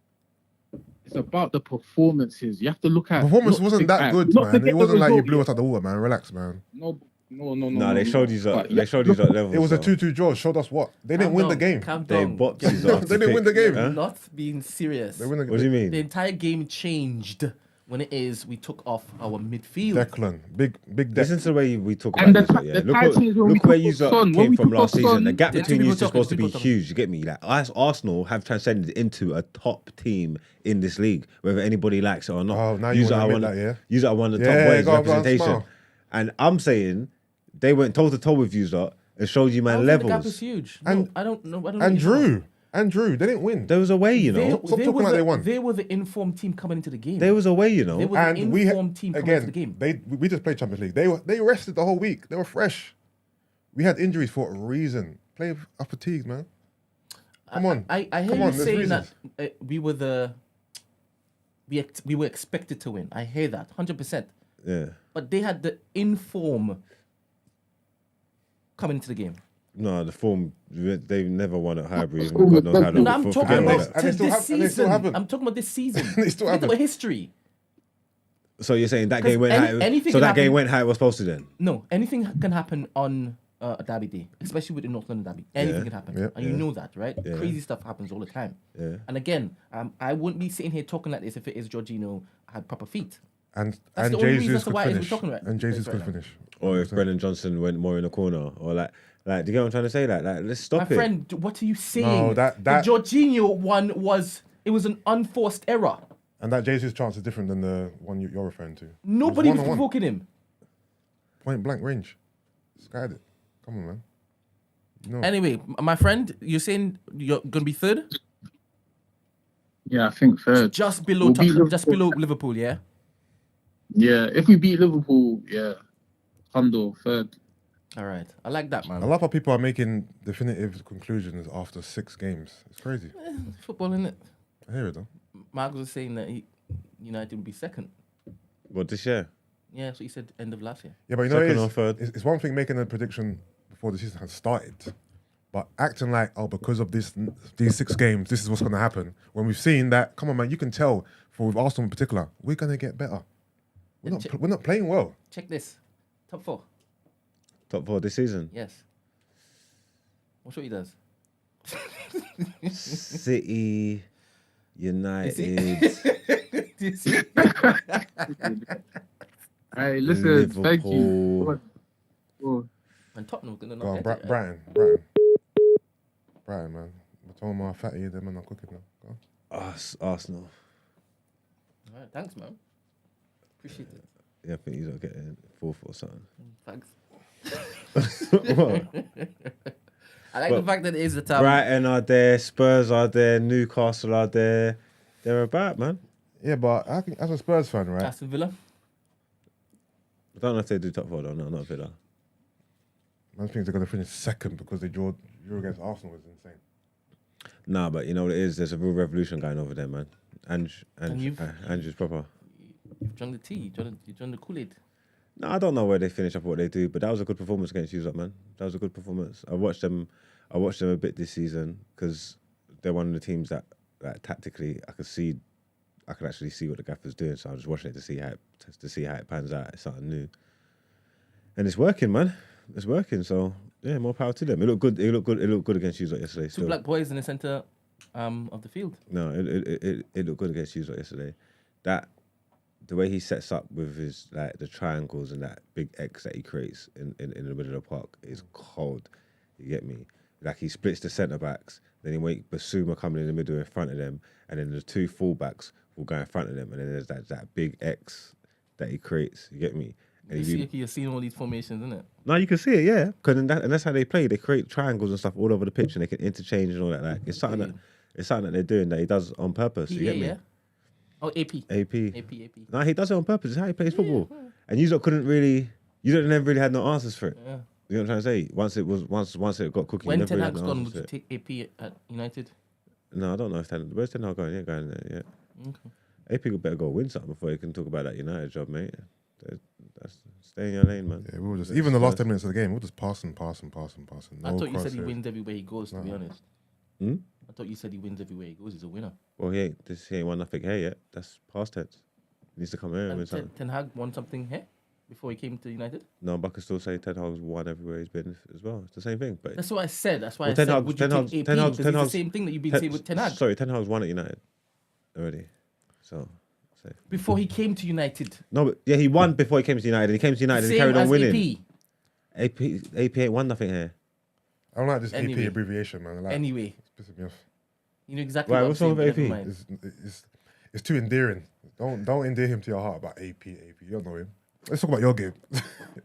I didn't see our game. Did you watch our game? No, I saw the goal though and the highlights. Well, we're getting bumped, man. We're getting I don't know, this agenda against United and VAR. Few shaky decisions already this season. Oh, Just that always was going the goal against us. disallowed. Yeah, they disallowed Johnny Evans' goal. Oh yes, but he did have a good assist. Cold Real good assist. The finish was. Yeah, that was Van Persie-esque. Yeah, finish, yeah. Van Persie Rooney thing in it. It was. Yeah, It was. Yeah, that was a cold volley, cold It ball. was. So I knew Johnny Evans was playing from in the day, so I was a bit nervous. I was thinking, Yeah. don't know how this is gonna go. You get me? But no, apparently he had the game of his life. Huh? You know who's been good for us? Reguilon's been good, man. You might have to make that one permanent, man. I know it's only been a few games, but he's Reguilon's on got loan a from different. Spurs, isn't it? Yeah. Reguilon's got a different attitude still. The guy runs like, he's got a delivery on him. Would have had an assist if Evans' goal never got disallowed. You get what I'm trying to say? And he just someone just seems like he gets it. Yeah. Like from all our injuries that we got, because we've got bare injuries, but we're not missing nothing on that left side at the minute. Like Reguilon's doing a good job. He's looking all right, man. Big up him. Big up him. Chelsea though. I don't know what's wrong with Chelsea. And you know, I'm struggling. after the next games after the international break, Yeah. they have a run. The that's run's filthy. The run's bonkers. Filthy. Yeah, like stupid what Chelsea. Like when I saw someone put it up online, I thought it was like banter or something. I thought someone made it. Yeah, I thought it was Photoshop. So I was saying this ain't a joke. It's just the fans Filthy. doing what they're doing. But apparently it must be real. Yeah, it stinks. You know what it is? Yeah. You look at that team, yeah, and you just don't see where £1 billion been spent, and that's probably the most egregious thing about it all. Like, do you get what I'm trying to say? And they spent that now. Like people say that, oh, United spent £1 billion since Alex Ferguson left. This wrong can't be real, It's real, bruv. Let me read that quickly. I could show you where the money's. I could show you where the money's gone over the time. I could pick out players, say we've had this, we've had that, we've had that, we've had that. This ain't even been a 10-year period. They just spent this. They just spent £1 billion. Yesterday, they just spent £1 billion. If I'm a Chelsea fan, if I'm looking at my team and I spent £1 billion and that's my team, my goalkeeper, my starting goalkeeper is 25 million Sanchez from Brighton, I'm going bonkers. This is mental. This ain't the vision that I had that I thought Chelsea could have been either.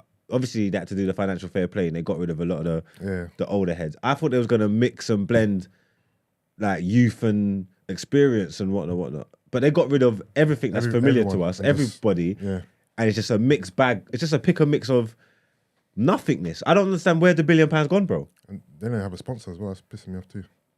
So $1 billion though, bro.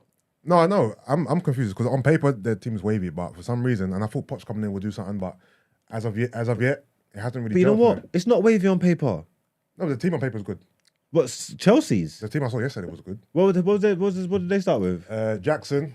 I need to take him on my fantasy team, by the way. He's pissing me off. That's not wavy then. If you're taking him out, so we're not going there. Jackson, Enzo, Sterling, Caicedo, Mudryk, Gallagher.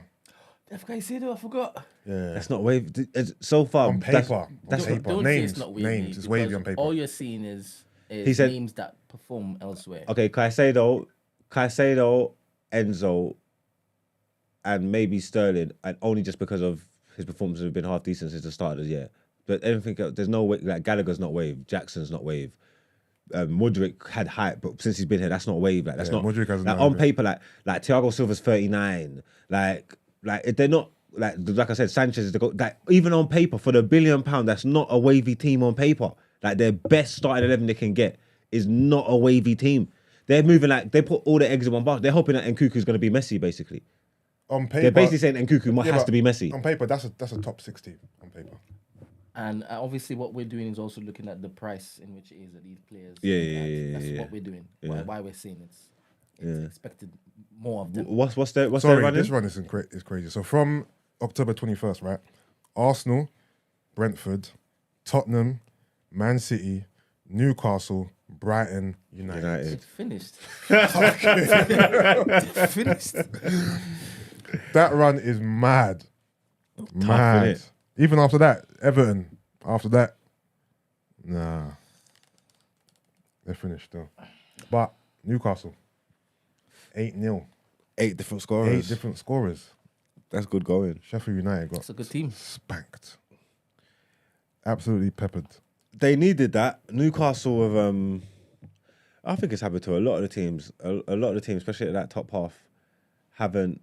I think the only teams that's continued how they left last season is probably like Brighton, Liverpool, and City maybe. Everybody else has changed. Like if they was in like things are just not right, or things are better. Like Spurs are probably better than they was. Arsenal are doing all right, but something's not right there. United definitely worse than they was. Chelsea, I won't even know.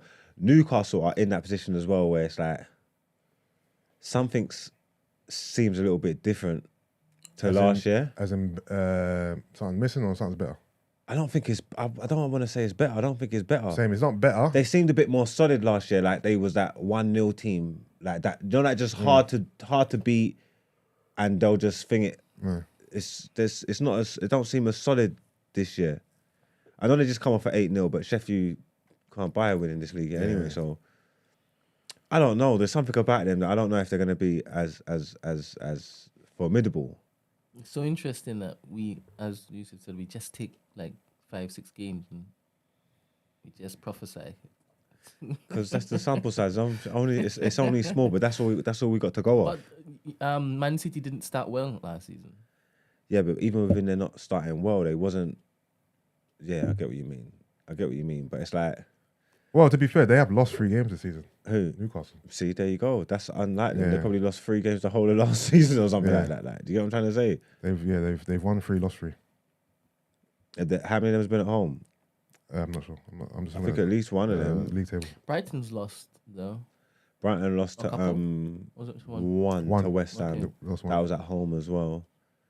That was an outlier, but that was the only one game. Since then, they've won all of them. I think they scored like 3 in every game.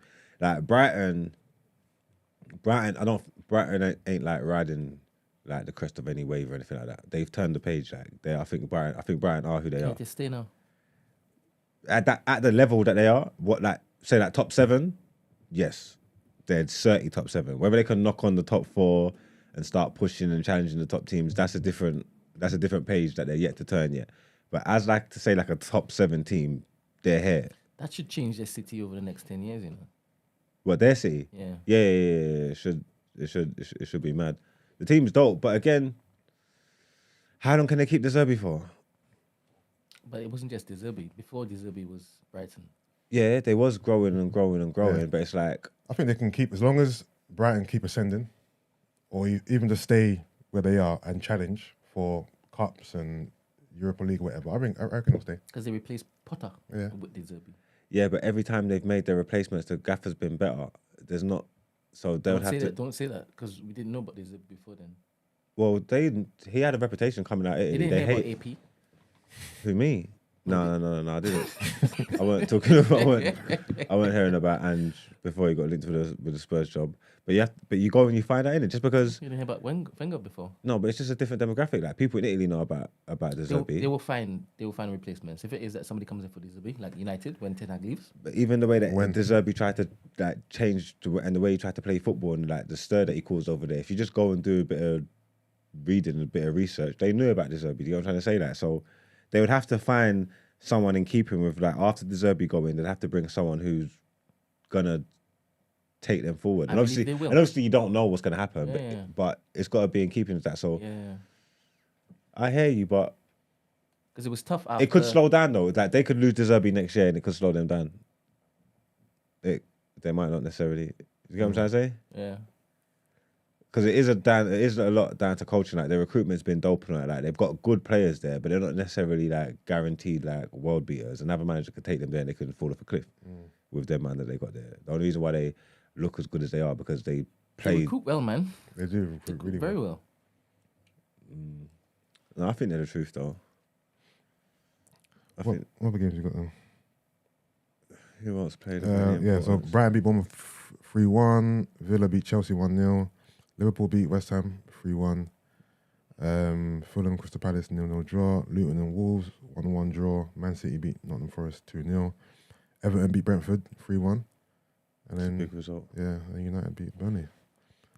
Those are the games. It was a good weekend, man. It was a good weekend. Yeah, it was a good weekend, man. Lots of goals. Obviously, we got 8 from one team. Disappointing draw for us, but we go again. We got Brentford. Then we got City. Where's Brentford away? Let me have a look. Oh, that's not in the league anyway, though, is it? Oh, it's not in the league, is it? I'm sorry. Oh, so your next league game, City? 1 second. Is it? No, sorry. We have Bournemouth in the league before City. Oh, okay. It's around the corner. Yeah. Close. This is it. So and they're not going to have Rodri. Rodri, yeah. And obviously, Brian. Okay, so this is a big time for you to 100%. take points away from them. Yeah. Where is it at home? Martinelli's back. Is it home? Yes, it's at home. Does it depend on what we have back though? Because if Yeah, it does. Martinelli, Partey, Rice, Vieira are all out, does your even though Rodri and De Bruyne are out, do you feel like they have enough or we have enough? No, they always have more than us. Yeah. So we're the underdogs coming into the game. But I think if we have Martinelli, I think he's just out for a couple of weeks, 1 or 2 weeks. If it is that we have Vieira starting as opposed to Kai Havertz, I don't understand it 100%. If it is we have Rice playing, I'm not sure if it is that Partey will be back. Yeah, I feel confident to put up a game until it is that we get steamed over. Yeah. Must win though, it's a must win. Must win. We can't continue to lose to City. No, I like when we say stuff like this now. We can say stuff like this now. We can't continue to lose we're to big them. boys. We have to go toe to toe one day. You got to win one day, right? And we can't keep losing all the time to City. Our defense is good. I like our defense. You know what I mean? If we're going to challenge for the league and win the league, we have to beat them. We can't just keep losing to City. So one of these days, we've got to change the narrative. And we've got 2 world-class goalkeepers. Well, but I looked at my fixtures and like I said, I'm expecting 7 to start the way. So I'm expecting 6 wins for my next 6. And then that will bring us to the City game in November. Who's your next 6? 6 out of 6? That's a lot, you know. Yeah, we should win all of our games. Who are the next 6? Let me have a look now. So Palace twice. You got Palace back to back. Galatasaray, Copenhagen maybe. Wait, it doesn't the league now. You have Man City quite soon. You got that's our 7th game. You got but you're mixing up Europe and cup games. I don't talk about league. I'm mixing up. Yeah, but in the league, it's only like 2 games or 3 games. You got Palace, Brentford, Sheffield United, then City. Yeah, that's 3 games. That's right. By the time we get to City, we're gonna be on joint points with you. Okay, is it? So you're guaranteeing wins against Crystal Palace, Brentford, and Sheffield United. We're gonna win all 3. We're gonna win all of our games up into City. Oh, even the cup ones. Cups, that's why I said 6 from 6. I said 7 from 7 before we played Burnley. I said this Burnley one's probably the hardest one. I thought you meant league games. So you're winning every game until City. All right, we'll see. Yeah, we should do. And like I'm saying, by then we should be at least 2 points off you by the time we get to City. And if things go better than expected, we could be on joint points. You're confident you're having 6 consecutive wins? Pardon? You're confident you're gonna have 6 consecutive wins? The next at home to Palace in the League Cup. Yeah. We're gonna have to. I hope we're gonna make some changes. Your trophy, defending champions. But there you go, and it's Palace at home, so we should do that. That's if we don't, that's catastrophe. Should be the same for them. We play them back to back twice. Both of them are at home. That shouldn't be an issue. Galatasaray at home shouldn't be an issue. Like none of them games. If we flop them, it's a disaster basically. On paper, like none of them games shouldn't be an issue. Yeah, Sheffield, Brentford, none of them games shouldn't be an issue. Our other players should be coming back into it more. We should get Amrabat in, Varane in, Mount back in. Like the team should look different. Yeah, the team should look different. Not in a good way. Like I'm scared of him. I just forgot he was about. Mount should look better. Like Mount would be good to come in. The team's finding their feet more a bit. You get me? Mount will either come into the middle or play on the right because obviously Anthony and Sancho ain't there. So Mount coming in should make us look better. Someone said we struggled against Burnley and Mag still somehow finds chest. What do you mean? It's a United fan. We struggled against Wolves. We got the 3 points out of the way. What do you want to do? I don't understand. What do you want? What? We won. We went away. We won convincingly. Yeah, but they're talking more to the performance. Was the performance good? I didn't watch it. There you go. You didn't watch it. Oh, the Burnley one? Yeah. Okay. And that's how you don't know what happened. Because a 1-0 to you, yeah, we won, but how did you play? Because on another day, that could have been a different story, isn't it? On another day, it could have been 2-0 if Johnny Evans' goal never got disallowed. I see one that you hit. I see one that you hits the post. I think I saw that. Big deal. It's done now. We won. Like I don't understand what people want. What do you want? What do you want? Just like you lot played shit and you got a point. It's done now. What does it matter? No, Is that then? He's saying based on the performance yesterday, he doesn't believe that you're guaranteed to get 6 wins out of 6 based on yesterday's performance. That's cool. That means based on your performance, you might not win. It doesn't matter. It's done now. Like, what do you want to do about it? Like, this is what I'm trying to say. I get the sentiment. No, his point makes sense. Huh? His point makes sense. Why? Because your take is more absurd. You're assuming Why?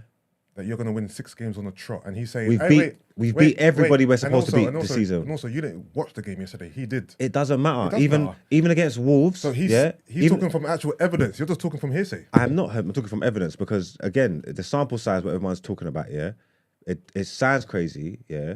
But what have we played in the league? 6. We've won 3 and we've lost 3. The 3 that we beat were the teams. Yeah. The three that we beat were the teams that we're supposed to beat. Doesn't matter what the performance looks like. We've never put in a good performance against Wolves. We're supposed to beat them. We beat them. Yeah. We never had a good performance against Forest, but we're supposed to beat them, and we beat them. His point still stands. The teams that we lost to, are teams that are better than us. Arsenal are better than us. Brighton are better than us. I would say Spurs were at a similar level, but it was away, so we lost it there. Nothing out of the ordinary has happened. We've beat who we're supposed to beat, and we've lost who we're supposed to lose to. So regardless of the performances, I've got enough sample size for me to be able to say that the teams that we're supposed to beat, we've beat. So we're going to go in keeping with that theme for the season. How can you say Because you didn't watch the game yesterday.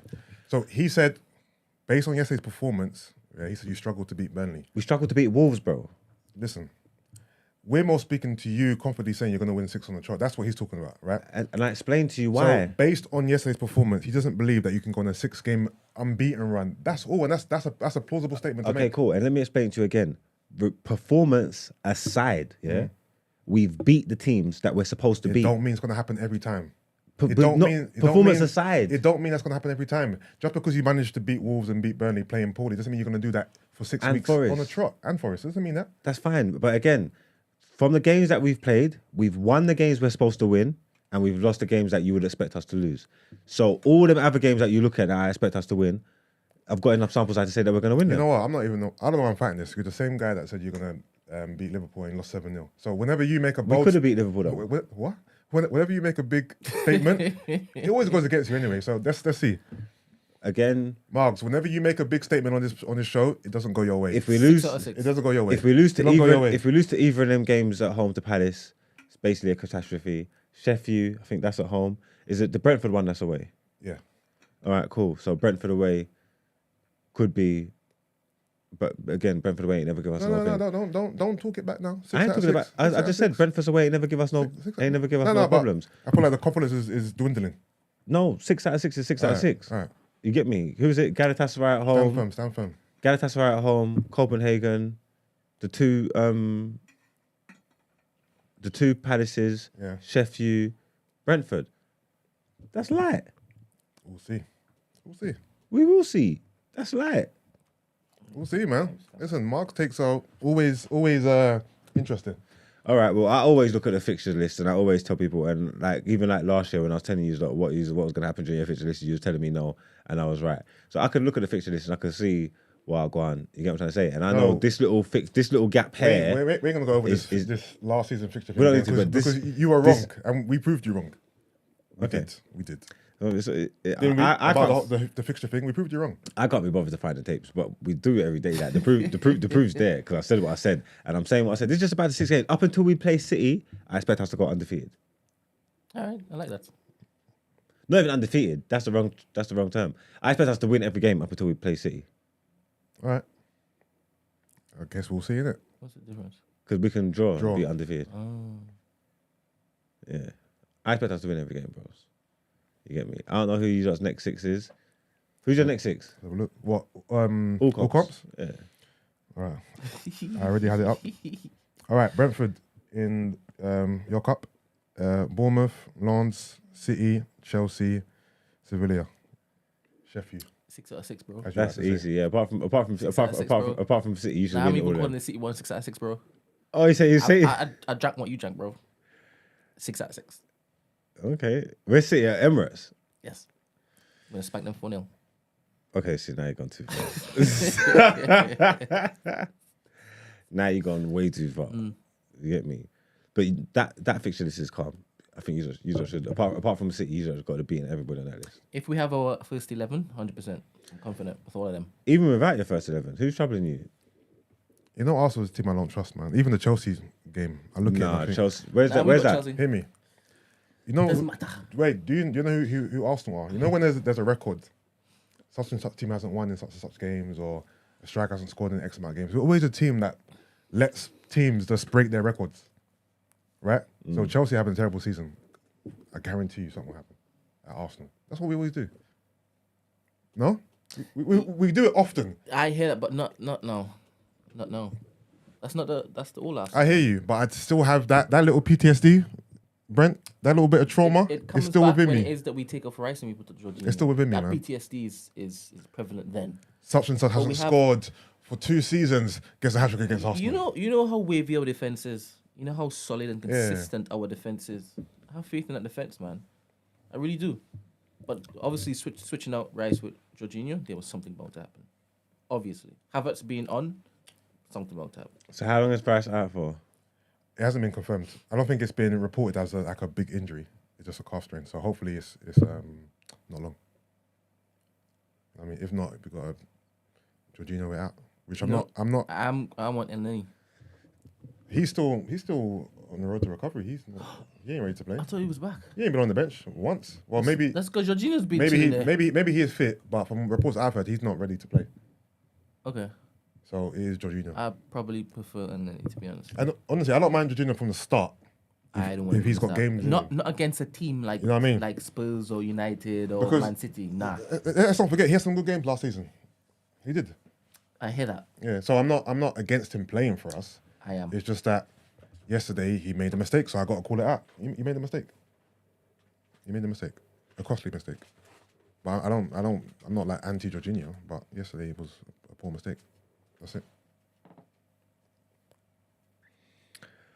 All right. We'll look forward to the up and coming weeks, man. Up the Reds. Yeah. Us.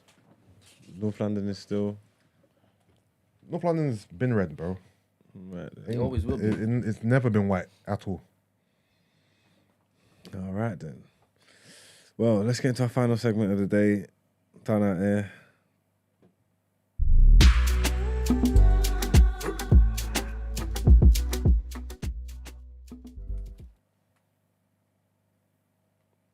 All right.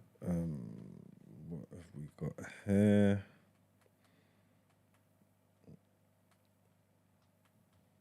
Oh, you've added new ones. No, let's do number 2, Brent, because I ain't seen these other ones. I saw this video going around.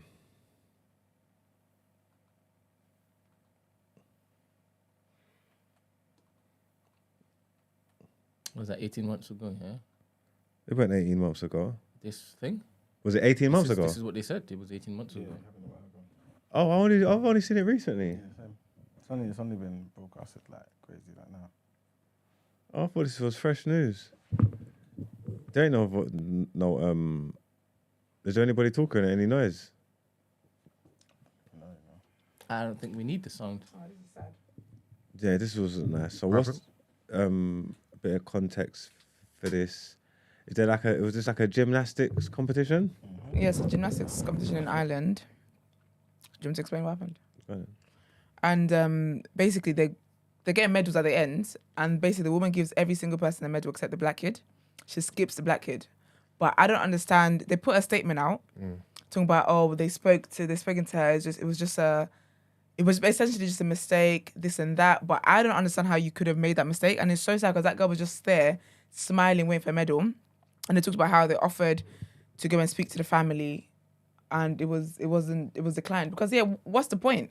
I don't understand how you're doing something in a single file, in a row, and you miss somebody, and then when she finishes, she's still got medals left. So how are you telling me you missed that? It was on purpose. Yeah, because obviously it's a participation medal. I would You know what I'm trying man. to say? There's clearly no like first, second, or third, in it. You know what I'm trying to say? Like, because they do this stuff. Yeah, for the but they're kids. given to everyone. Yeah, Every single single person. person there's gonna get. She stands in front of her and then goes to the person next to her, and you're gonna tell me you accidentally did that? This kind of exclusion is Wild. Is wild, and I don't know what kind of excuse you could possibly make for it. Like, that's just like when your true colors are just showing up and you're just seeing what's in your heart, because you're not. There's nothing to be absent-minded about, because you're going through. You're giving everybody a medal. I think at one point she even ran out of medals and someone come and read her up, innit? Yeah. So then she went and gave the rest of the people medals. So you done that on purpose. And the poor little girl's looking just around. standing, just smiling, waiting for hers. Yeah, there's points where she's looking, like you can see she's looking around to say like expectantly. Like, yo, like, where's mine? Where's my joint? It made me so sad, man. Anybody come with my joint? And then, yeah, I don't even see what the They've got a whole statement they've pinned on their thing, but that's what I'm saying. But I haven't seen it. They said they never saw her or something like that. Yeah, they just said basically it was just a mistake. That it wasn't an intentional thing. It was nothing, and they've tried to rectify. They've given her a medal, and they wanted to go and speak to the family and whatnot. Their explanation for it is that it wasn't intentional. But the crazy thing is, let's be honest though, whoever is going to come out and say, yeah, it was a racist move, they're never going to take accountability. That's true. They're always going to say it's an oversight. It's always an oversight. Are you oversight when you literally was here, looked at her, and then went to the next person? It doesn't matter what they come out and say. It's as plain as day. The only issue here is race. The only difference between this girl and the rest of the girls is black. So there's no reason why you couldn't have saw her or why you was mistaken or why you felt she didn't deserve one. It doesn't matter what you say. Like, this is as plain as day. You know what I'm trying to say? No other kid was missed, you know. Literally. Just a black girl. And you're going to tell me that that was by accident. Yeah, it's not even rushed, man. Some people just need a beating. It's not even just always drawing the race card. Like I'm saying, these kind of things is just plain as day. Do you know what I'm trying to say? This speaks to what is in their heart, and that kind of discrimination as seen as normal. I suppose I don't know if it's because they're in Ireland or what, but like everybody was there, and nobody didn't think to step in and say something and say like, yo. Like, you know what I'm trying to say? Like, there's not like another parent there or another official or whatever that saw that take place. Someone's filming it and watched it happen. You know what I'm trying to say? Like, obviously, if it's causing up a stir and they're saying something after the fact, that's easy. But like, there was nobody in attendance at the day that came forward and said, yo, even the other this is kids, wrong. if you look at the other kids, the ones standing next to her, they're looking as well like, where's her medal kind of thing. This could happen to my kid right there. Like, no one's getting a medal today. I'm stopping that. That's what I'm saying. Where's it speaks her to this medal? level of discrimination that just being normal over there, though. Apparently, it is racist then, to be fair, so. Yeah, I don't know. It's like when I see them black people with Irish accents, I always think, yeah, cool. I don't know how you grew up over there. It must seem like it could have been tough. You get me? Like, obviously, like, this ain't our land anyway, we're over here, but I feel like it might be a bit different if you're in, like, Ireland and that. Like, you'll definitely know about it, and obviously they're doing things to put this in people's faces from when they're kids. You grow up experiencing this shit your whole life and think it becomes normal, but it's definitely horrible, man. Poor baby. Yeah, poor thing. It wasn't nice to see, and the damage is done. There's no amount of making up enough you could do. That's the thing, because if you're offering to come and speak to her about what, so I feel like that's what the parents would like know, because what you've already embarrassed her. What conversation could you possibly come and have? Just gaslight me and tell me you didn't mean it and it was just an oversight. You can't explain that. It's not like there's like 100 kids and you had to go and find them. They're literally lined up for you. Yeah, no, but so I'm glad the parents declined that. She ran out of medals and had to re-up that. Do you get what I'm trying to say? Like, so that was very much a conscious decision, what she done there, you get me? She's taking a piss. I don't know who it goes out to. I don't know if it's just some athletics commission or what. I don't know who's responsible. The gymnastics body. But yeah, I don't know what gymnastics body it is. But do you know what it's called? Do you know who they are by any chance? No, let me double check. Yeah, I don't know who's to blame. I don't know who's to blame for this, but you are real pieces of shit. You know what I'm trying to say? That there must be a governing body, innit? Yeah, there is. It's the ones who are responsible for that statement. 1 second. I'll call them out their name, man. So hold on. But it might just be Gymnastics Ireland, man. Yeah, I think it's them, yeah. A lie? Mm-hmm. Yeah, they would be involved in it, innit? Gymnastics Ireland. Yeah, you are definitely done it here, man. Yeah, it is Gymnastics Ireland. That's who it is. You are definitely done it here. Scumbags. Let's get into our outro.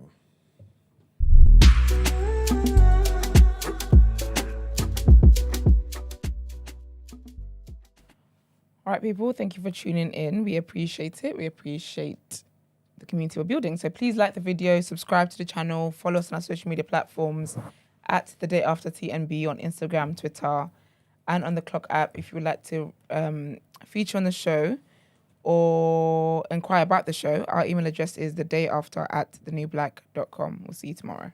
Peace. Bye.